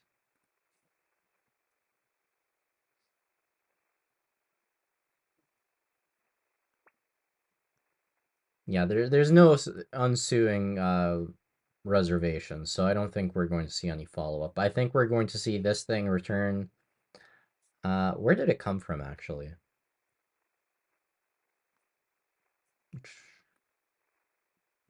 Oh, I gotta refresh the page. PE40E.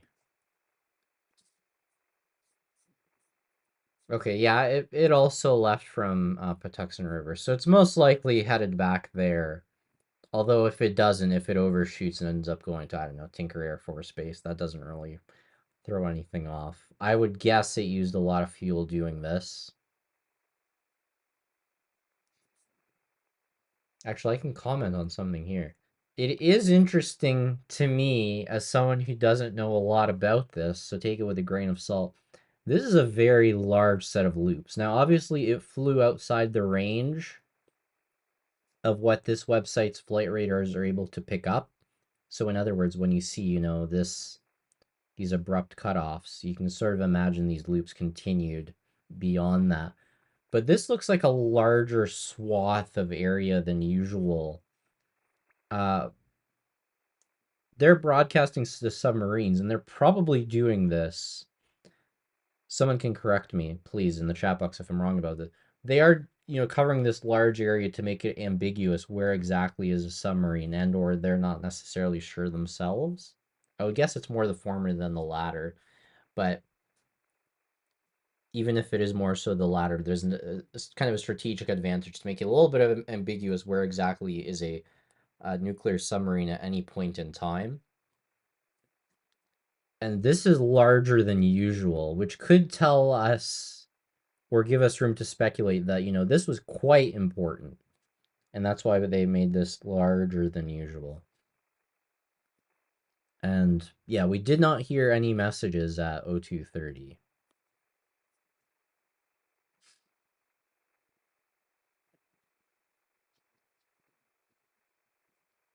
So this thing, let's zoom out a little bit just to get a better idea. I wonder if it's gonna straight shoot to Patuxent, and if it does that, it's pretty much over. Well, it's already over. Let's update the headline. I don't think there's any room for ambiguity here.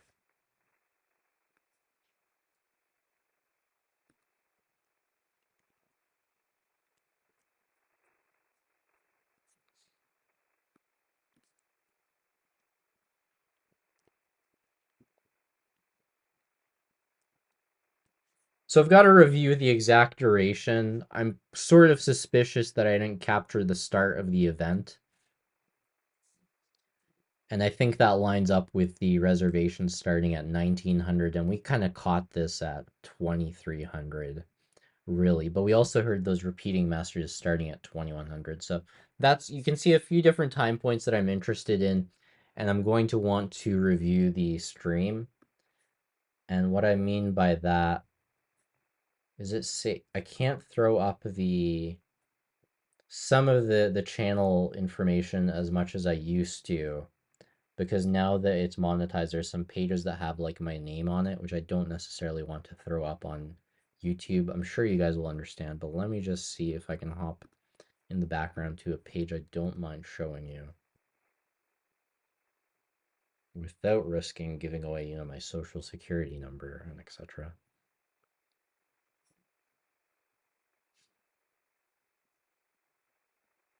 Okay, that should be okay. So this was the stream that was running earlier. I had it on private for this commentary stream just because I didn't want people to get confused and hop to multiple streams, and I kind of had a feeling this would be smaller. So that one will now be thrown back to public. So there are now 2 streams on this channel. These commentary streams, I always want them to be more so additional. So anyone who wants to review for yourself message traffic over the last few hours prior to the start of this stream going live, you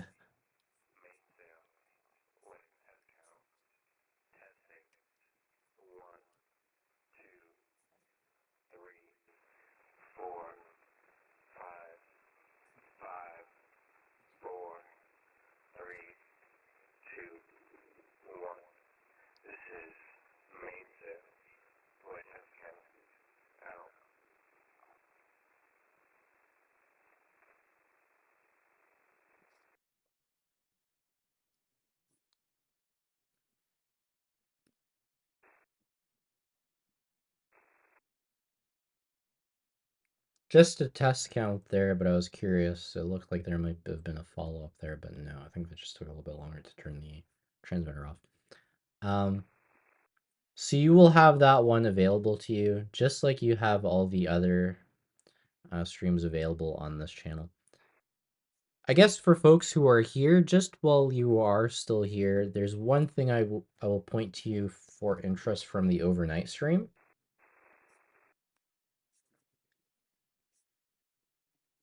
And by overnight stream, I'll show you exactly what I mean. So if you go to the live tab, the stream that we ran last night, by the way, you can see right there, Skymaster watch. Got to see the exact time of interest. At around 8:36, and it'll take me a little bit of clicking around to get that time point for you. Can I not? No, I can't.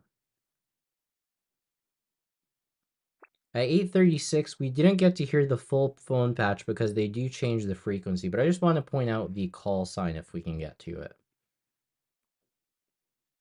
All right. And I noticed the stream is having some audio peculiarities, so I hope this comes in not too loud, but also not too quiet. So this was last night, if you're on the US time zone. So if you're in the same time zone as I currently am in Eastern Seaboard, North America, EST, this would have been 4:30. Global, Andrews Global. This is Victor 9 Zulu, exercising as Team Highly Alpha. Request phone patch 2, Juliet 1, X-ray. Over. So if I was awake for this, I would have definitely called people's attention to it. But I actually didn't see it until I downloaded the stream and heard it later. But certainly that use of those 3-character call signs, not unprecedented. And I actually watched a video where in Flight Academy, I think they explain how you use those call signs, but it has to do with the individual. So one of those characters is actually like their level, which I think corresponds to pay grade in the military. So that's how one of those characters are assigned. But the Esteem Highly Alpha, that is of interest. But we'll just hear the next thing here. Mainsail, mainsail. This is Victor 9 Zulu. Request of your station has phone patch capability. Over. To wrap the story up there, they end up changing to a different frequency to do that phone patch, which is a shame because, again, if I had heard that while I was awake, we would have swapped frequencies. We would have heard that conversation.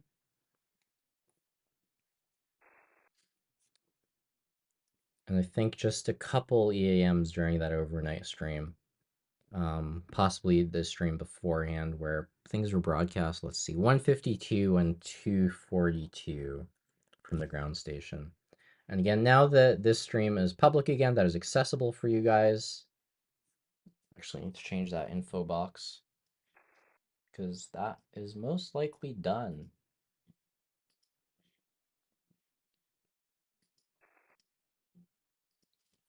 All right. So this will be available to you just as it will be to me to review and check, what were the messages that were broadcast. Bellerophon did a good job of transcribing them in the chat box during the stream. And it's even easier for me because as opposed to, the way I'm doing this silly and have to wait for like the thumbnail to actually load, which makes it easy to miss messages, I can download these afterwards, as can you guys with various websites if you're familiar with them. And we'll review, when did this message traffic start?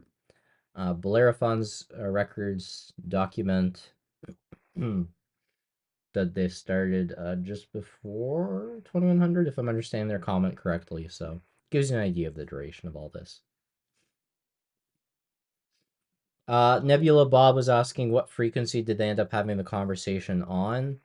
So if you review that stream in full, they end up doing a QSY.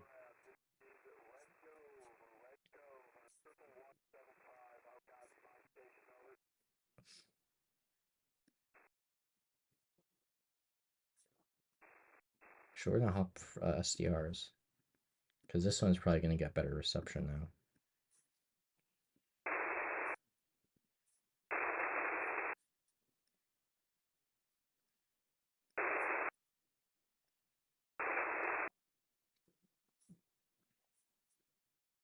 So that was call sign Redcoat. That's the call sign that we believe This is the E6 that we believe is Redcoat. This is one that was involved in the Skymaster exercise, so it's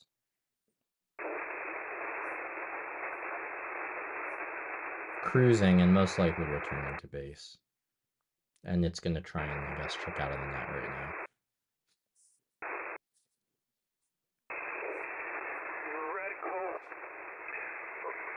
Redcoat, this is King Crab. I have you good and readable. Over.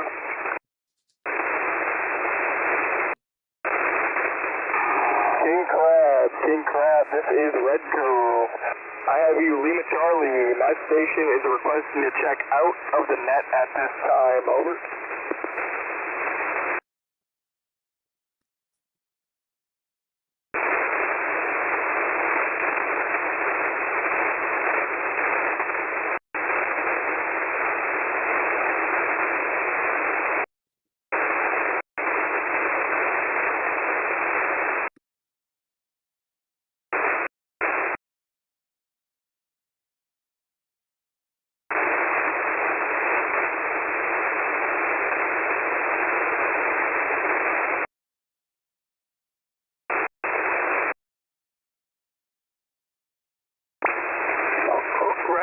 Redcoat, this is King Crab.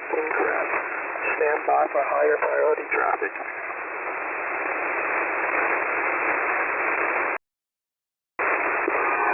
King Crab, this is Redcoat. Copy all. So the priority, or sorry, the standby for higher priority traffic, that means we can expect them to broadcast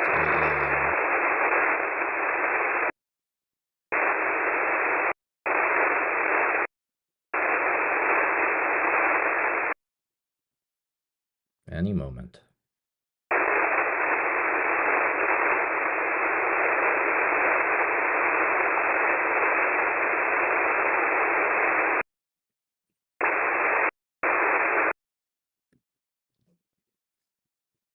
They might wait until 2:43.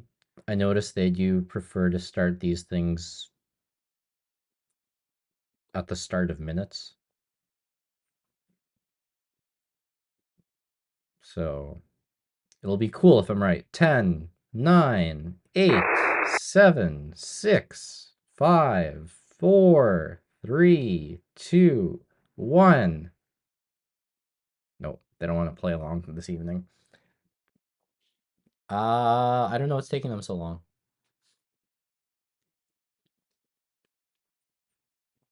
I don't want to throw the map back up because obviously they're about to broadcast any moment now. But maybe they don't want to.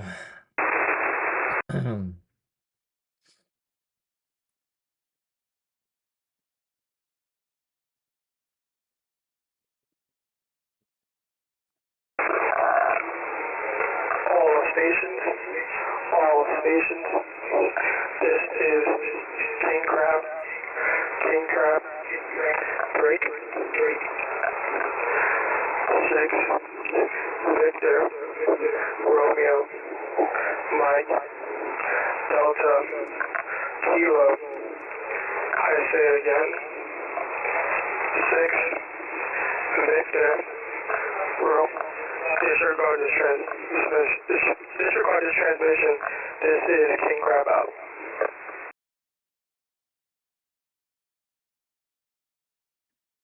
He just said that wrong, so he's got to do that again. They don't I say again for the preamble. So he's going to start again.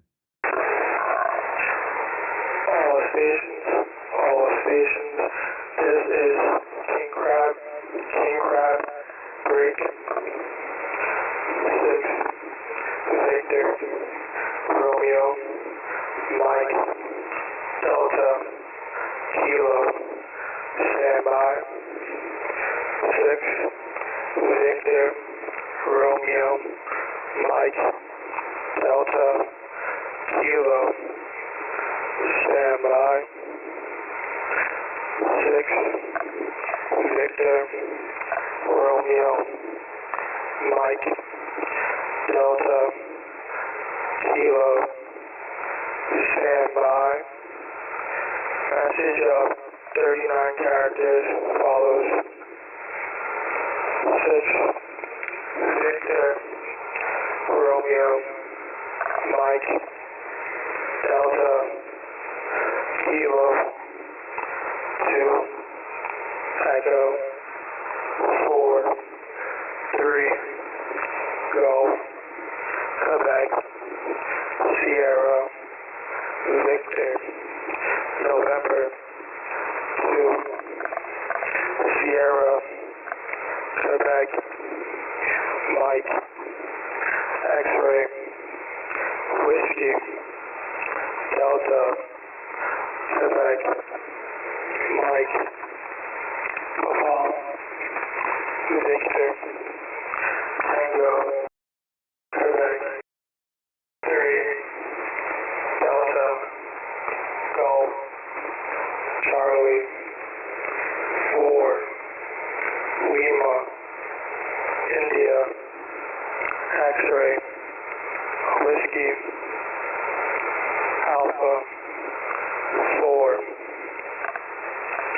I say again 6 Victor Romeo Mike Delta Eva 2 Echo 4 3 Golf Quebec Sierra Victor November 2 Sierra Quebec Mike X-ray Whiskey Delta Quebec Mike Victor Tango Quebec 3 Delta Golf Charlie 4 Lima India X-ray Whiskey Alpha 4 This completes message of 39 characters. This is King Crab out.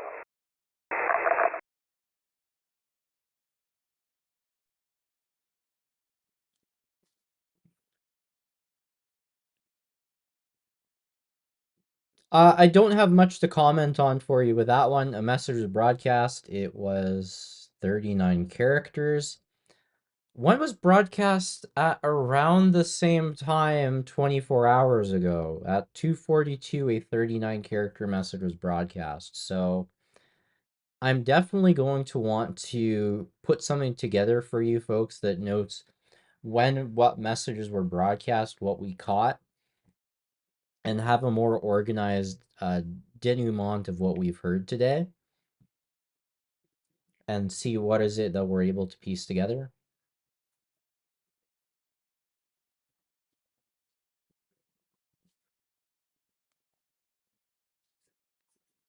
Sorry, you guys weren't able to hear that, but he's Red Cove. It might be Red Cove, by the way. Sound a little bit different there. So he was trying to check out of the net earlier. He's now going to do that now that that message has been broadcast. Red Cove. This is King Crab. I have to be much always. Tell me over. King Crab, this is Red Cove. I have you Lima Charlie as well. My station is requesting a check out of the net at this time. Over.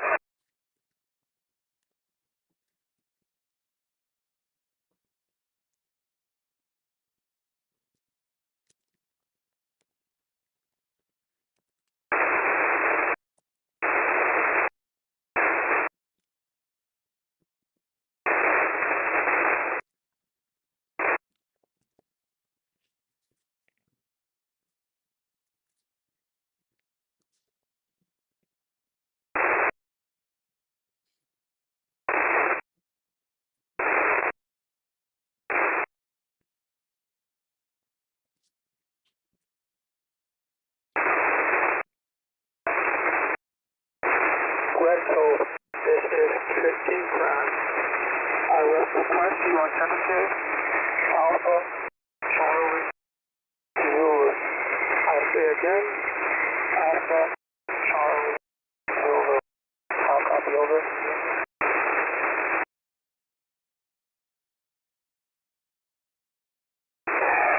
King Crab, this is Red Cove. I authenticate Alpha Charlie Zulu with Oscar. I say again, Alpha Charlie Zulu with Oscar. If correct, I request your station authenticates Lima Victor Delta. I say again, Lima Victor Delta. Over.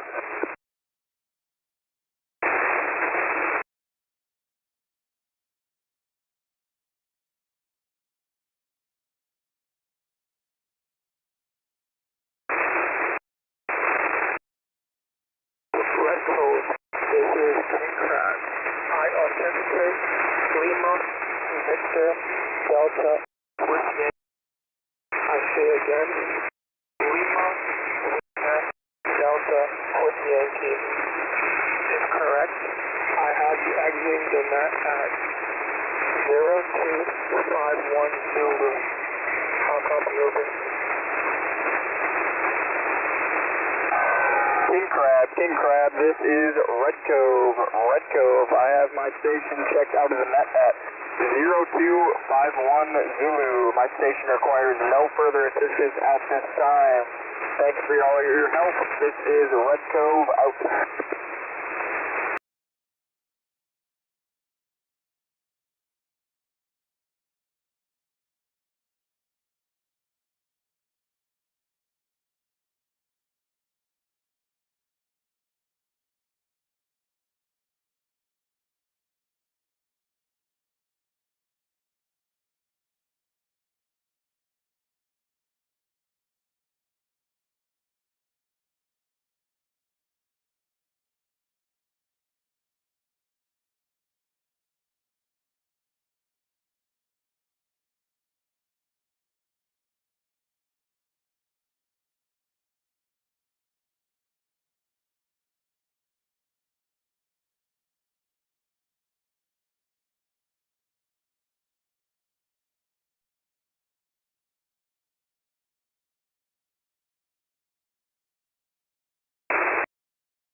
Um, have I had my microphone on or no?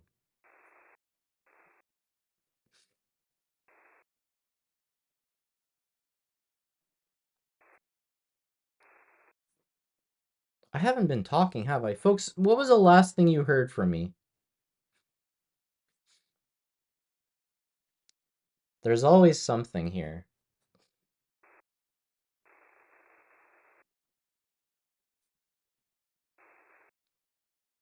Okay, so I'll take it from the top here. There was a comment. Well, first of all, I guess the mods didn't hear this. As far as what's going on right now, if folks want to have this conversation and have questions, by all means, let them right now because I've got some spare time this evening.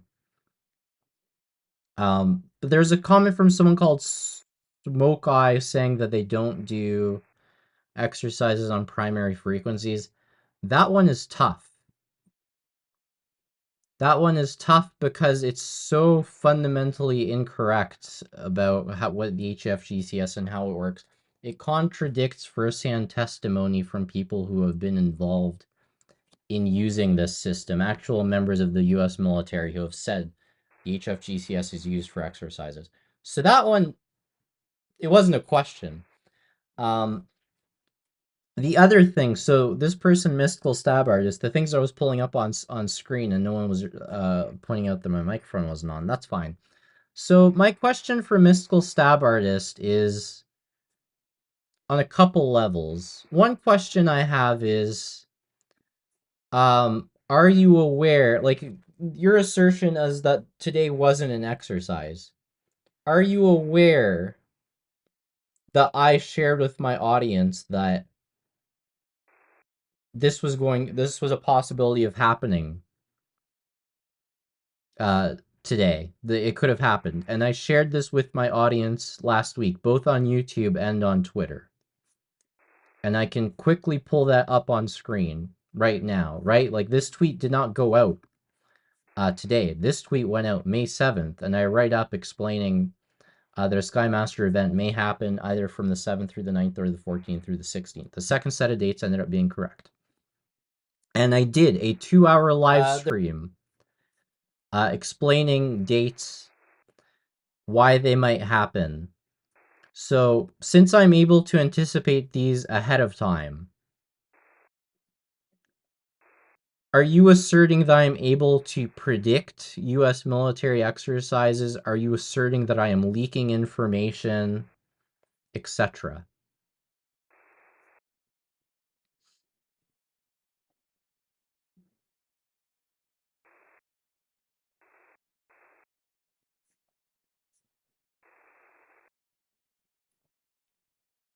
Because again, this was outlined fairly well for my audience.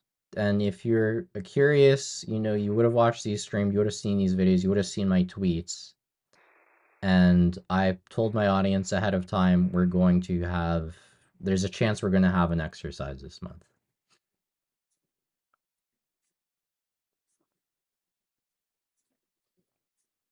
And I think the other thing, so the person right now that's asserting that this is not a that this is a nuclear thing, this is not a drill. The connection this person said is back on April 17th, the claim that I made, it was an exercise, but actually 2 days later, something happened in the Middle East with Iran and etc. So this was another channel that on the night of the 17th going into the 18th said, this is real, this is not a drill, the US is at DEFCON 2.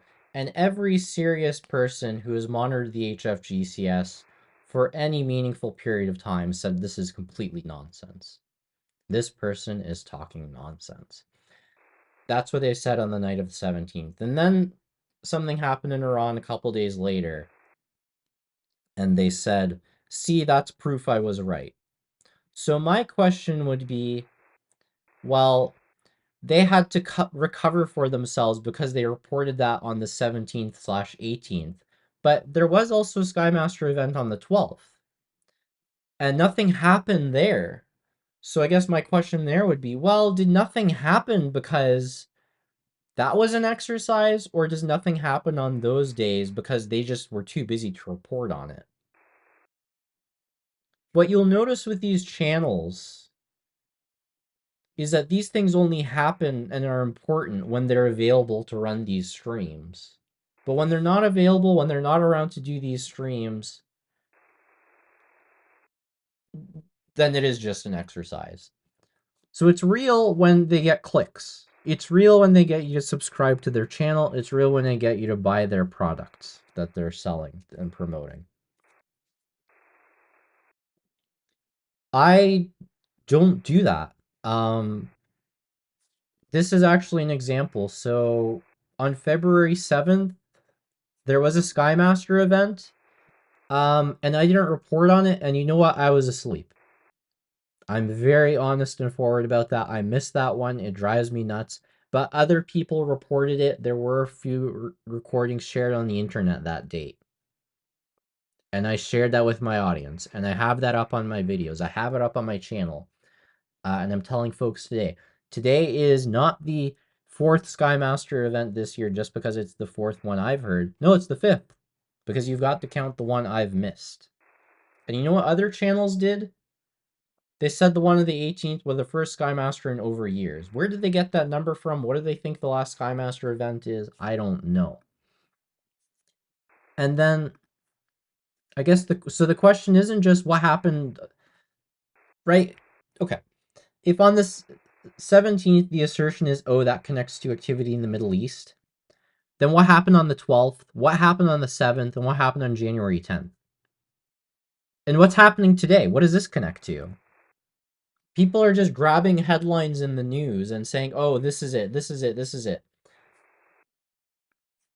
But you have to then, not just for the 5 events this year, you have to zoom out and look at all the Skymaster events that have happened in, what is this, 19 years of information we have?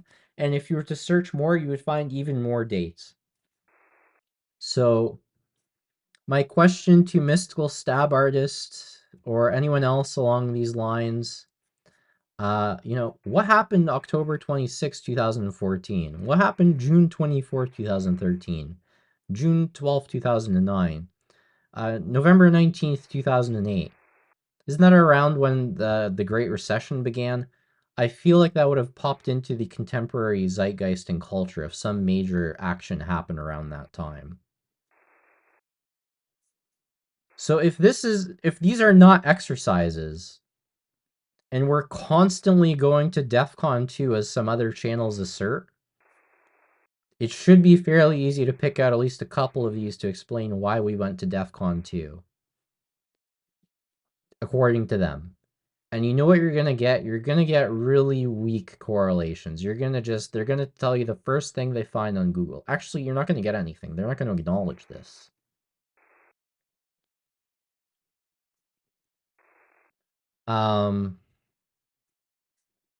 So I hope that answers the question.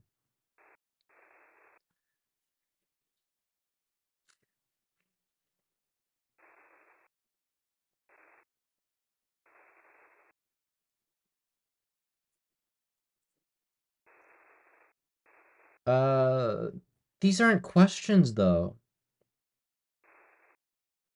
So Mystical Stab Artist is saying, I remember in 2007 they had one and everyone's like, it's nothing. Yeah, they attacked Syria and bombed Aleppo to take out a nuclear facility. That's, okay, first of all, that's not answering my question.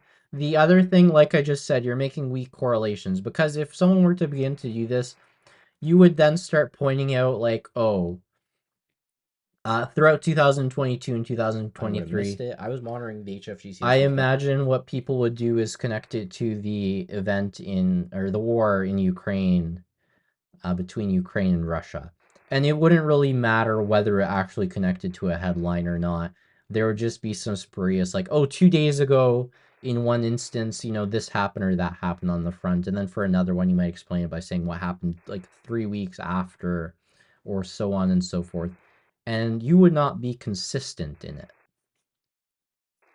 And I think we return back to the original question. And I don't think you've answered it. If this is real, and I'm able to anticipate them in advance, am I psychic? Am I, a high-ranking US military member that is leaking information to the general public? What else is it that I am able to do? Like, because if I'm able to tell my audience a week in advance that something is going to happen, and you're asserting that these things are happening that is real, I hope you can appreciate the significance of that.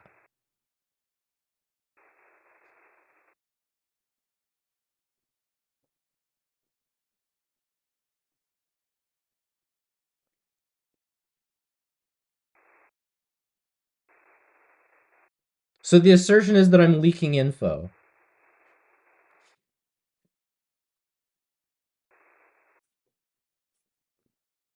So you should... Okay, so that's crazy then. Then you should tell everyone you know to subscribe to this channel and watch these videos.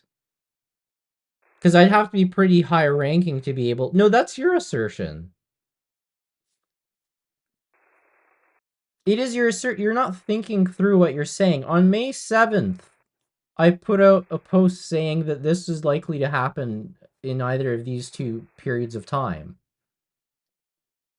And I'm saying that these are exercises that happen routinely, and that's why I'm able to anticipate them ahead of time, because they are routine exercises. And you're saying, no, these are not routine exercises. These are real world events.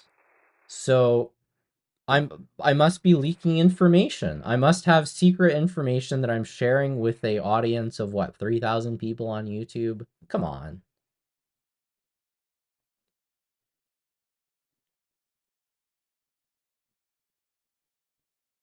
But I did though. So Mystical Stab Artist is saying you didn't anticipate this. So what does this say?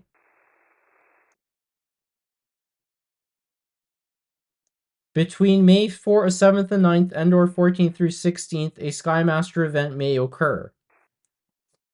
And on May 6th, there was some conversation. I put out a video to the same thing. I talked for like 2 hours explaining why there may be a Skymaster event heard on the radio, either from the 7th through the 9th and or the 14th through the 16th. So I did anticipate it, and I shared with the audience how they may have been able to anticipate it.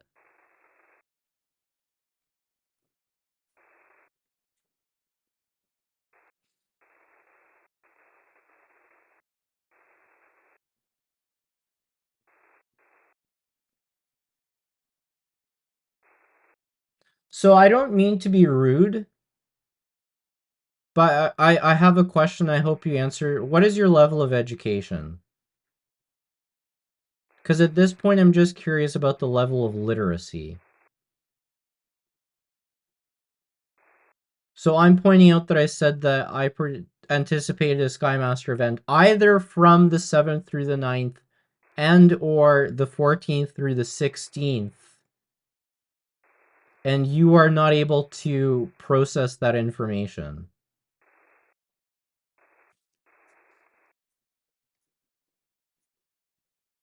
It's not an ad hominem, it's a sincere question.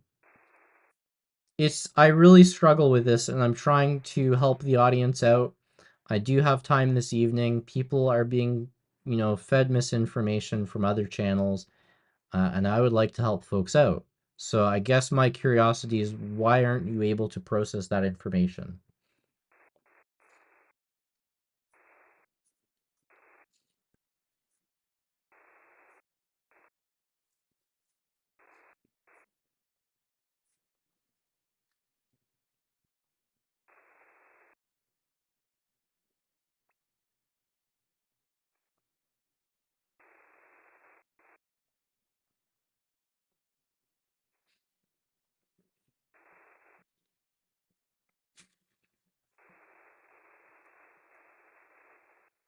All right, my apologies to Mystic Stab Artist, but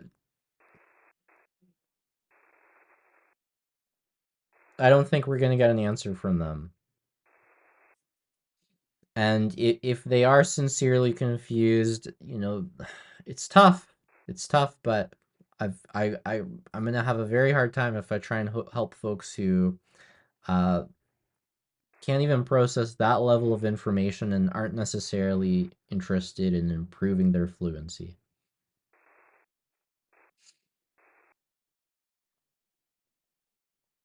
If it is a troll, I mean, it's kind of funny. It is because I'm taking this fairly seriously because I'm well intended, and that's exactly when you can kind of mess with someone. Um, but there's better channels to do that on with like a lot more viewers and stuff. So you're not picking a great audience for it. So it's not a very good guide. Folks, I've spent that much time on a silly question. If there are serious questions,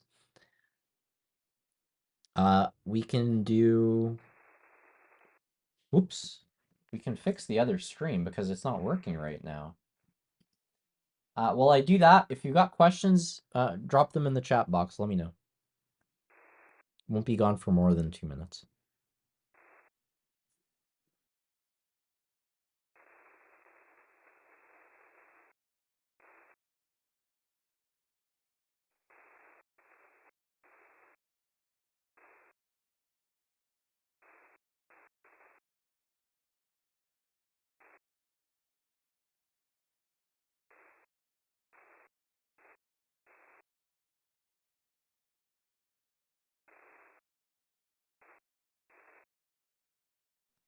Like I said, won't be gone for more than 2 minutes.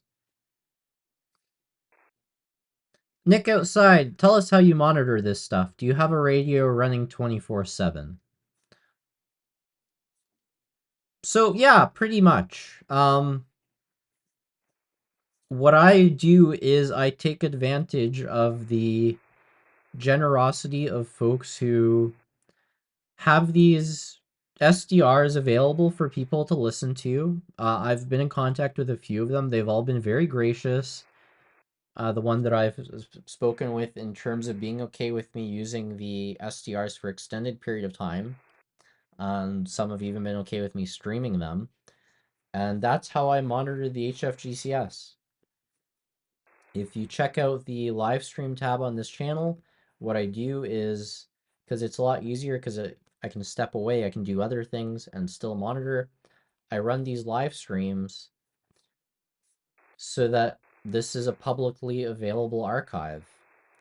And I just have it, pick one of these SDRs, and I just have it running on stream. I have an old iMac that is dedicated to running these. You can click through these yourself and find, recordings of message traffic. And what I usually try and do is note the location or the URL. And even in the description of these videos, I go through, quick Q&A, as well as my Twitter account where I have some additional information there and post some updates. And each stream usually runs a bit around 12 hours. Been a little bit spotty with coverage the last day or so. I apologize to that for my regular audience. Been distracted and not starting and stopping them on quite the right times. But what I will do in a couple days is just have a single continuous 24/7 stream, which means these archives won't be available. But it also saves the notifications. So a little bit of pros and cons trade-off there. But that is pretty much how I do it. If you are interested in doing it, what I need to put together, why is that there? Good Lord.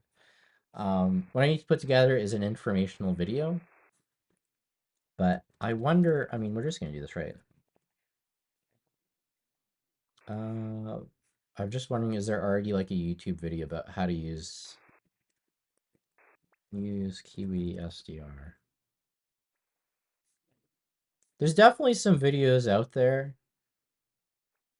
I mean, this one has like 5,000 views. And this is a channel name I recognize. You could probably visit this video and they'll explain to you how to use these. But the website rx.linkfunnel.net, if you type that into your browser, rx.lima India November Kilo Foxtrot Alpha November Echo Lima.net, rx.linkfunnel.net, you can pretty much pick an SDR. And there are a number of websites, and you can use this channel as information on what frequencies you can monitor. And that's pretty much how I do it, and that's how you can do it.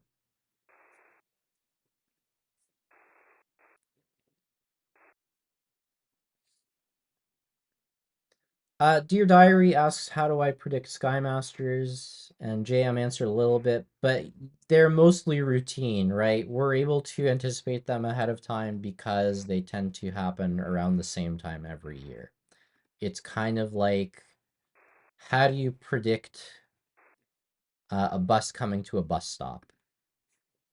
Well, there's a couple ways. You either have a copy of the bus schedule, which, to translate the metaphor into reality, no, I don't have any secret information from the US military. The other thing, let me just do this now, if this is going to cooperate with me.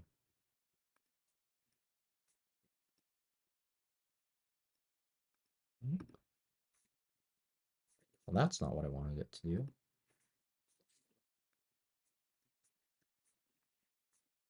There we go. Just to pull up the list of dates, I'm glad I still have this PowerPoint.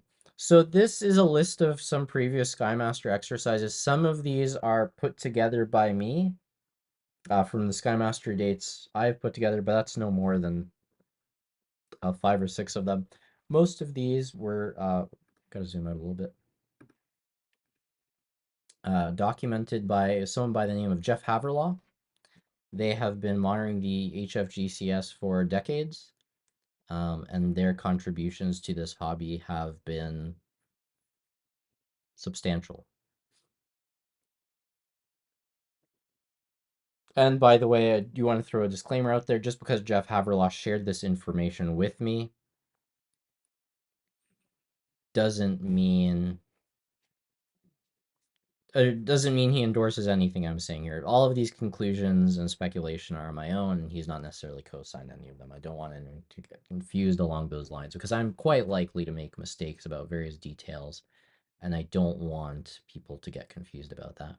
So when you look at these dates, you will notice these dates aren't necessarily all inclusive, by the way. It's entirely possible, and my argument is it's entirely likely that people have missed the dates of some exercises. But when you look at these, you can notice some obvious things. So I was able to anticipate this one because in 3 of the last 4 years, there were Skymaster events in May. And it's usually, so this one was Tuesday going into Wednesday, but it's usually Wednesdays going into Thursdays. That's why I have those dates noted there. Pretty much as simple as that. What I'm going to do in the next day or so is put together a video that actually comments on how I'm surprised I was able to extrapolate this. I really did not think this was going to happen. And if you watch the previous videos I did, I said, I feel obliged to share this with you because if I'm wrong, then it's going to seem like it wasn't possible to anticipate a Skymaster event happening this month. But the data is there, so I wanted to share that with the audience. As far as the follow-up question in terms of if a Skymaster event were to happen when we didn't expect it, what would that mean? It could mean a couple things. If you look through this list of dates, July sticks out to me where in the last, 19 years, is it? There's only been one Skymaster event in July, July 13th, 2010.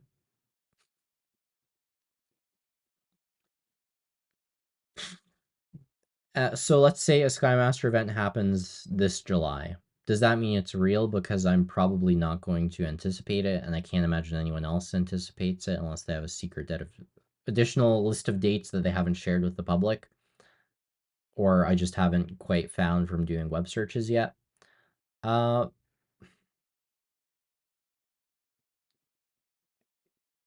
No, I don't think it would be a cause for concern because my assertion is there probably have been more Skymaster events in July, and we just haven't caught it as a hobby.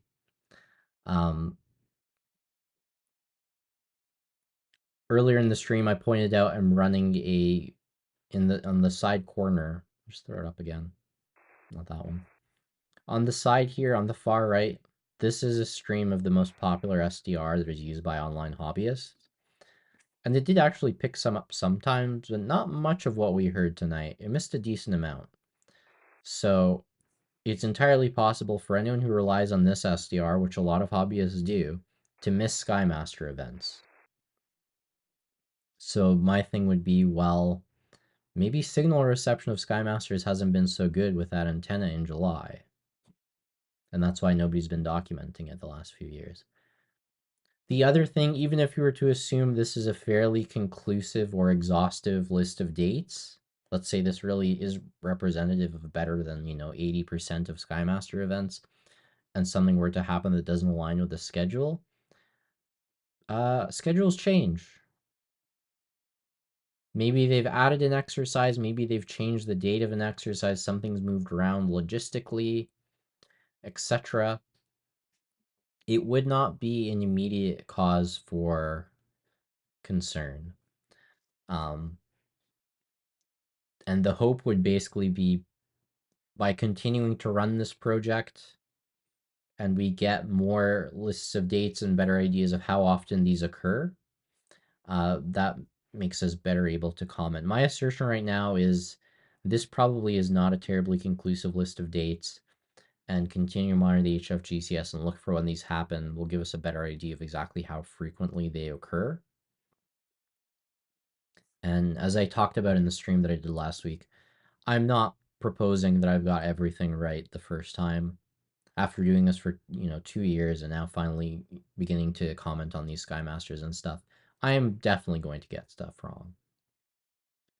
The fact that I got this month right actually surprises me. I was expecting to include May predictions in a list of false alarms / wrong calls, but it turned out to be right. So it was a hit. I was expecting it to be a miss. And that's pretty much the scientific method, really. Sometimes things work that you don't expect.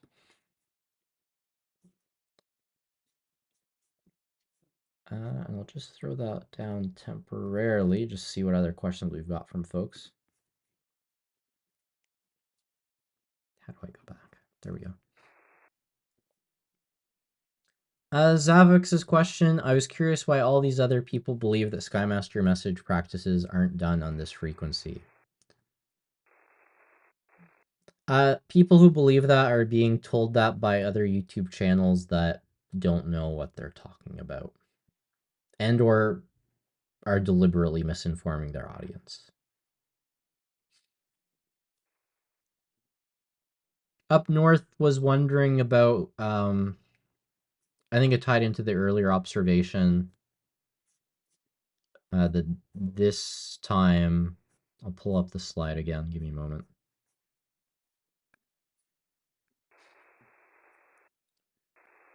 The fact that this year, instead of a Wednesday going into a Thursday, we had the Skymaster, today was Tuesday going in, sorry, what was it? What day is today? I'm an idiot. Today is Wednesday. Yeah, no, it happened when we expected. It's a Wednesday going into a Thursday. That's fine, it worked. It is in alignment. I thought today was Tuesday. That's embarrassing.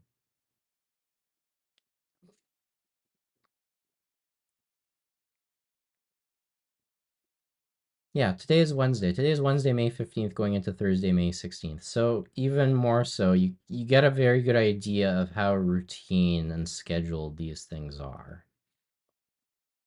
And when I say Wednesday going into Thursday, some of you are like, what are you talking about? You have to consider the universal time zone, coordinated time zone. So it is now May 16th. And what usually happens is these things either start or continue into the Thursday, but for North American time zones, it's still Wednesday. That's what I've been seeing, and that seems to be the general pattern, at least the last few years. If you go back further, certainly more scattered and less structured. But nowadays, Skymasters mostly occur on Wednesdays, I guess. In terms of other questions, Don's comment, I was speculating that there won't be a Skymaster in July this year, so someone's going to plan one. I mean, yeah, again, if a Skymaster happens this year in July, I won't be expecting it, but if it were to occur, I would just say, well, does that mean that Skymasters have been happening in July, but nobody's been monitoring it? Or do I just say, well, it's less likely and just take a vacation for a month? I don't know. We'll see what happens. There's a question from Mr. Fate. I don't know if it was a question or just a comment to the chat saying, as military events unfold, wouldn't you want the military to be prepared for any situation? I'm not sure what the context of that question was or if it was meant for me, so I may have to return to that one. JM as well, I think those were a question for the chat box. But Nick outside, what was a Skymaster on September 11th like? How does it compare to these exercises? So we looked at this in a previous video on this channel, and I'll have to kind of self-reference because I don't remember the specific link source. But if you're new to the channel, I guess I get to kind of advertise to you how great it is.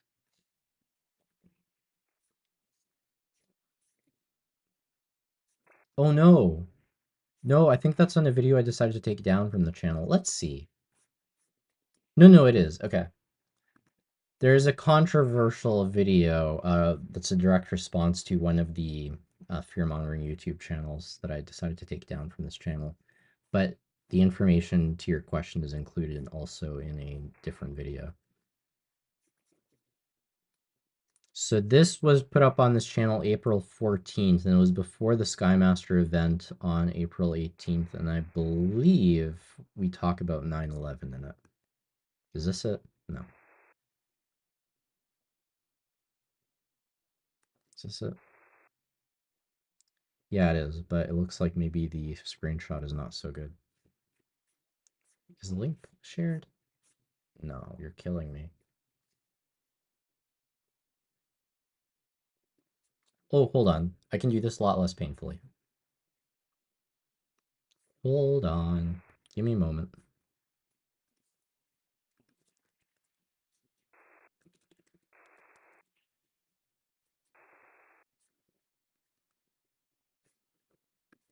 What I'm pulling up for you is a blog post written by someone who is actually on one of the U.S. military submarines on the day of September 11th.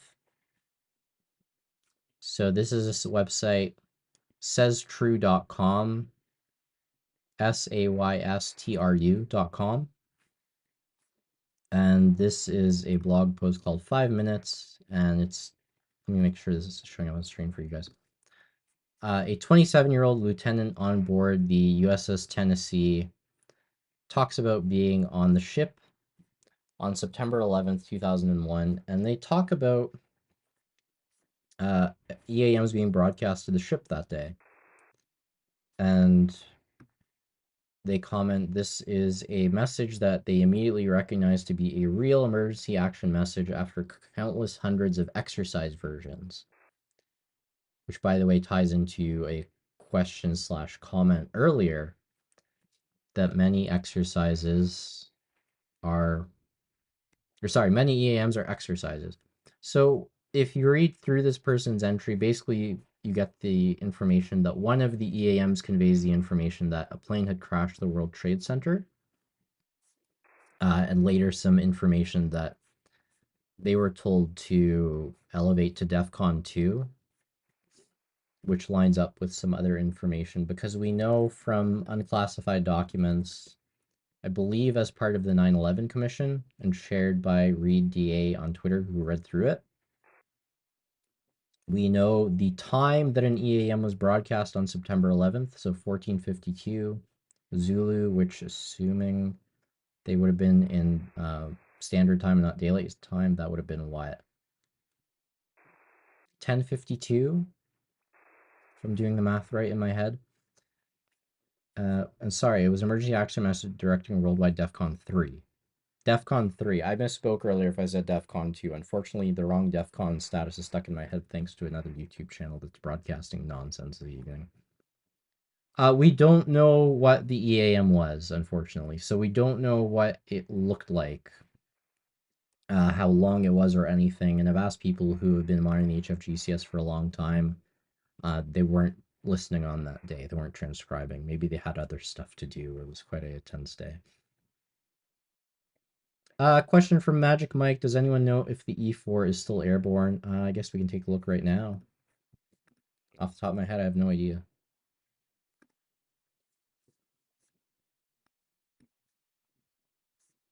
So I'm not quite sure when it landed, but this has most likely landed if it hasn't already.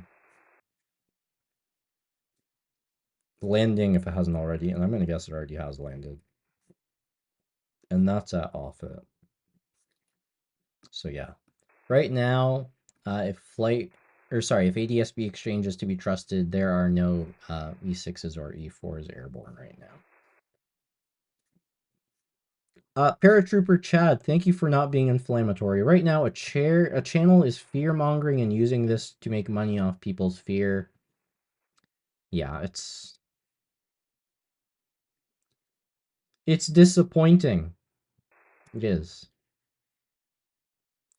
I do this because I'm interested in this. I want to get other people interested in it because, like I said, I do think this is high stakes. And that's why I want there to be more public awareness of this, because I would like to know a little bit more about this, and there are definitely smarter people who monitor this or could start monitoring this. And the more eyes on this, the more I get to find out. I've commented in the past, if someone were to take over this topic area and clearly know more than I do and do it in kind of a methodical and logical approach, then I wouldn't need to do this. This isn't an area of expertise for me. But I have enjoyed doing it. I have no problem doing it because I think it's proven that anyone can pick this up. And after even a few months, you may even need less time than that if you're a quick learner. Get an idea of what's usually broadcast on the Hfgcs, what kind of messages, and then I assume the similar things that have caught my attention would catch yours even sooner. These Skymaster events, an idea of what these might actually be practice for, and it's really fascinating. Most days it's boring. Most days, honestly, it's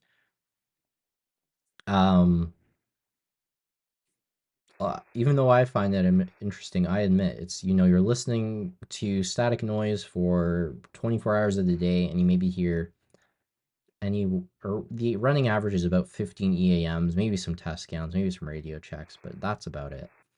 People really want something more exciting, so I don't blame them for that.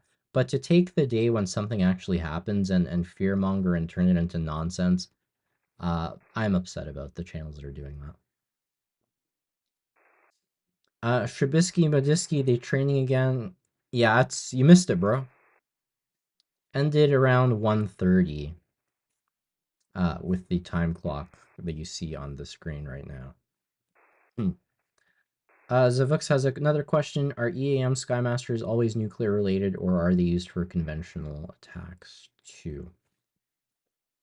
The question is a little bit difficult because you're assuming they're all used for attacks.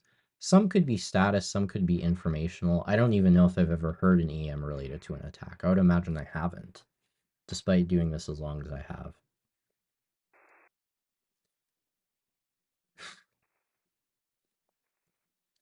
We know a number of other people use the Hfgcs, and they may broadcast structured messages similar to EAMs. There are also what are called force direction messages, which we assume are structured almost identically to EAMs, just maybe use different codes, etc.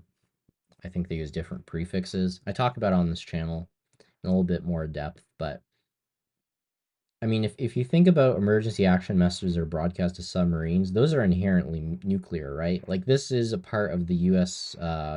Military's nuclear triad system. So you've got the ground-based silos, you've got the submarines, you've got the nuclear bombers, and today we heard the B-52s, right? So it is nuclear related, but they don't have to only be nuclear related. We know the system is used for other things. V4K photo, has anyone looked into what on earth is going on there? Just gonna mute that.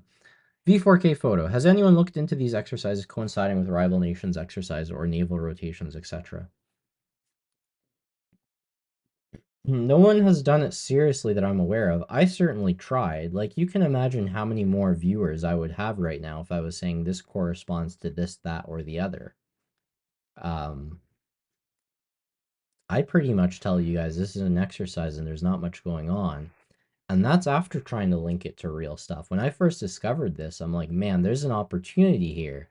Because if I find, if we have these EAMs, I found this in January 2022 before the war with Russia and Ukraine started. And that was still at a point where people were saying that war wasn't going to happen.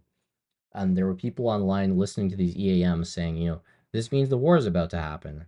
I'm like, oh, wow. And then I started uploading videos to YouTube, and later in the year I did commentary, and I was like, if I can just prove a connection, I'm gonna get a lot of viewers because that's gonna be incredibly interesting.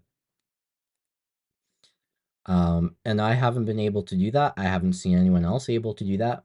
What I've seen instead is people who realized on top of my realization, well, if you can't prove it, why don't I just lie about it? And that's working for them. They get thousands of viewers consistently. I won't say I've never gotten thousands of viewers because the April 12th exercise there, I did have what was it, 22,000 people watching that video, and then 10,000 on the 18th, and now we're down to I don't know, whatever it is. It's I think it's less than last time by a fair portion. So if I was worried about the view count, I wouldn't be doing this. I'm more interested in finding other people who are again smarter than me, who will maybe take over and do what I'm doing better.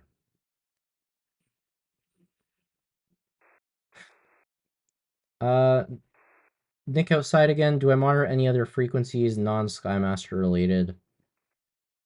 There are additional U.S. military frequencies, and I've shared some of those frequencies in previous videos and on Twitter. I may be able to pull them up here, but if you're asking whether I have monitored frequencies outside of the U.S. military, not really. The main thing I get asked about is the Russian military. There's one popular frequency called, well, the English world knows it as UVB 76. The Russian military actually knows it by something starting with a Z. Zhenya, Tatiana, Ivanka, something or other. I forget the last character. I don't like listening to that because it's just noise. It drives me nuts. And I also don't really understand what they're saying when I do hear a message. My Russian is not great. I can identify, some of the characters, but not all of them. But if you're asking about other U.S. military frequencies, follow up, and I will see if I can pull up that list for you. Zevux, just curious if the exercise is done already or still ongoing. Yeah, let's update the headline. It's definitely done.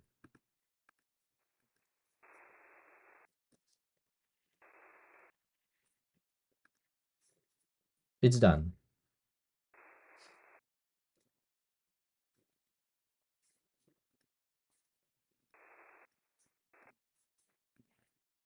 V4K photo, thanks. Why I asked this is because oftentimes we have modern responses regular enemy exercises. Yeah, no worries. JC's question, did I miss dying again? I thought you were gonna tell me when we're all dead. Yeah, no, so this evening, as reported by NY Prepper and KLW News and any other number of people, we did enter DEFCON 2. It was real. Nuclear missiles have been fired, and as you can see, um, they're proven right once again, just like they were on April 18th when there was a Skymaster, and 6 ICBMs were fired off. We all saw that reported in the news the day after. That wasn't sensationalist nonsense they made up. And that followed April 12th when there was a Skymaster and nuclear missiles were fired. JM, no, I know that he's just kidding around. I'm kidding around too. Lots of nuclear missiles being fired. Actually, I have to update the headline. The Skymaster exercise just resumed. I'm getting reports out of Russia. The Vladimir Putin just gave me a call. He said, change the headline because we're firing off our nuclear weapons now. That's the other thing. Someone should go in these people's chat boxes and say, you know, have the Russians responded yet? Because why can the US fire off so many nuclear missiles all the time and Russia just rolls back and doesn't do anything about it? Or China.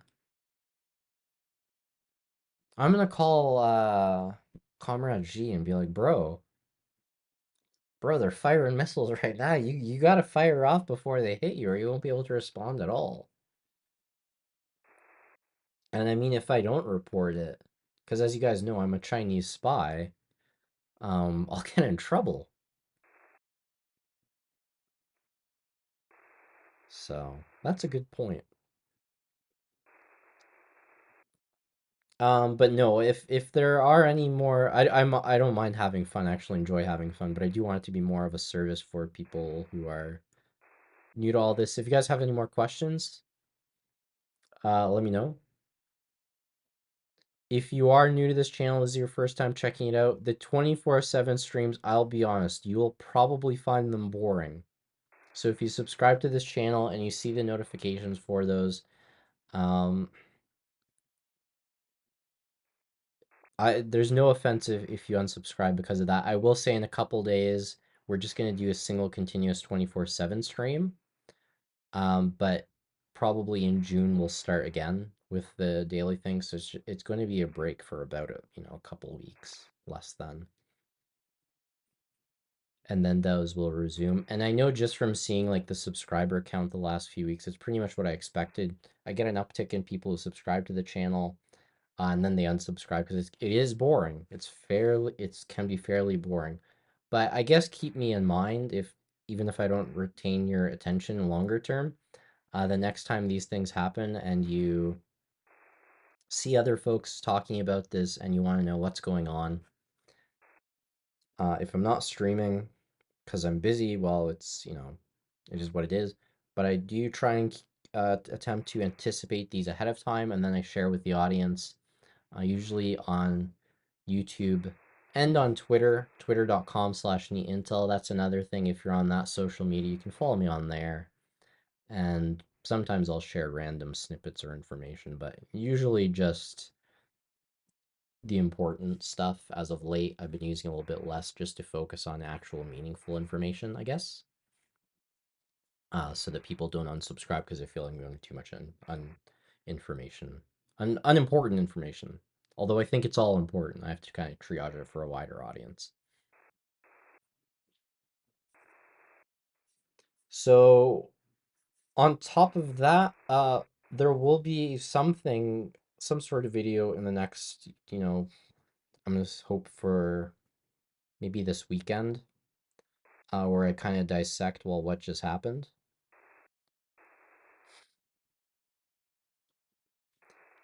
And I'll share that as a video with the YouTube audience.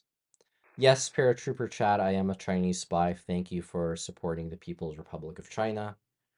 Much appreciated. No refunds. That all said, if I am wrong and in an hour or two, we hear Skymaster on the radio again, I will do another stream, but it really looks like it's been over for over 2 hours. I don't see that turning around. There's nothing indicating it's going to resume again, so. For the folks here for that, have a good night. And for the regulars, the 24/7 stream is back up already, so if you guys want to chat or whatever you usually do, feel free to migrate back there. And once again, thank you very much to everyone who showed up for the stream. Thank you very much to everyone who supported the stream tonight. And bye.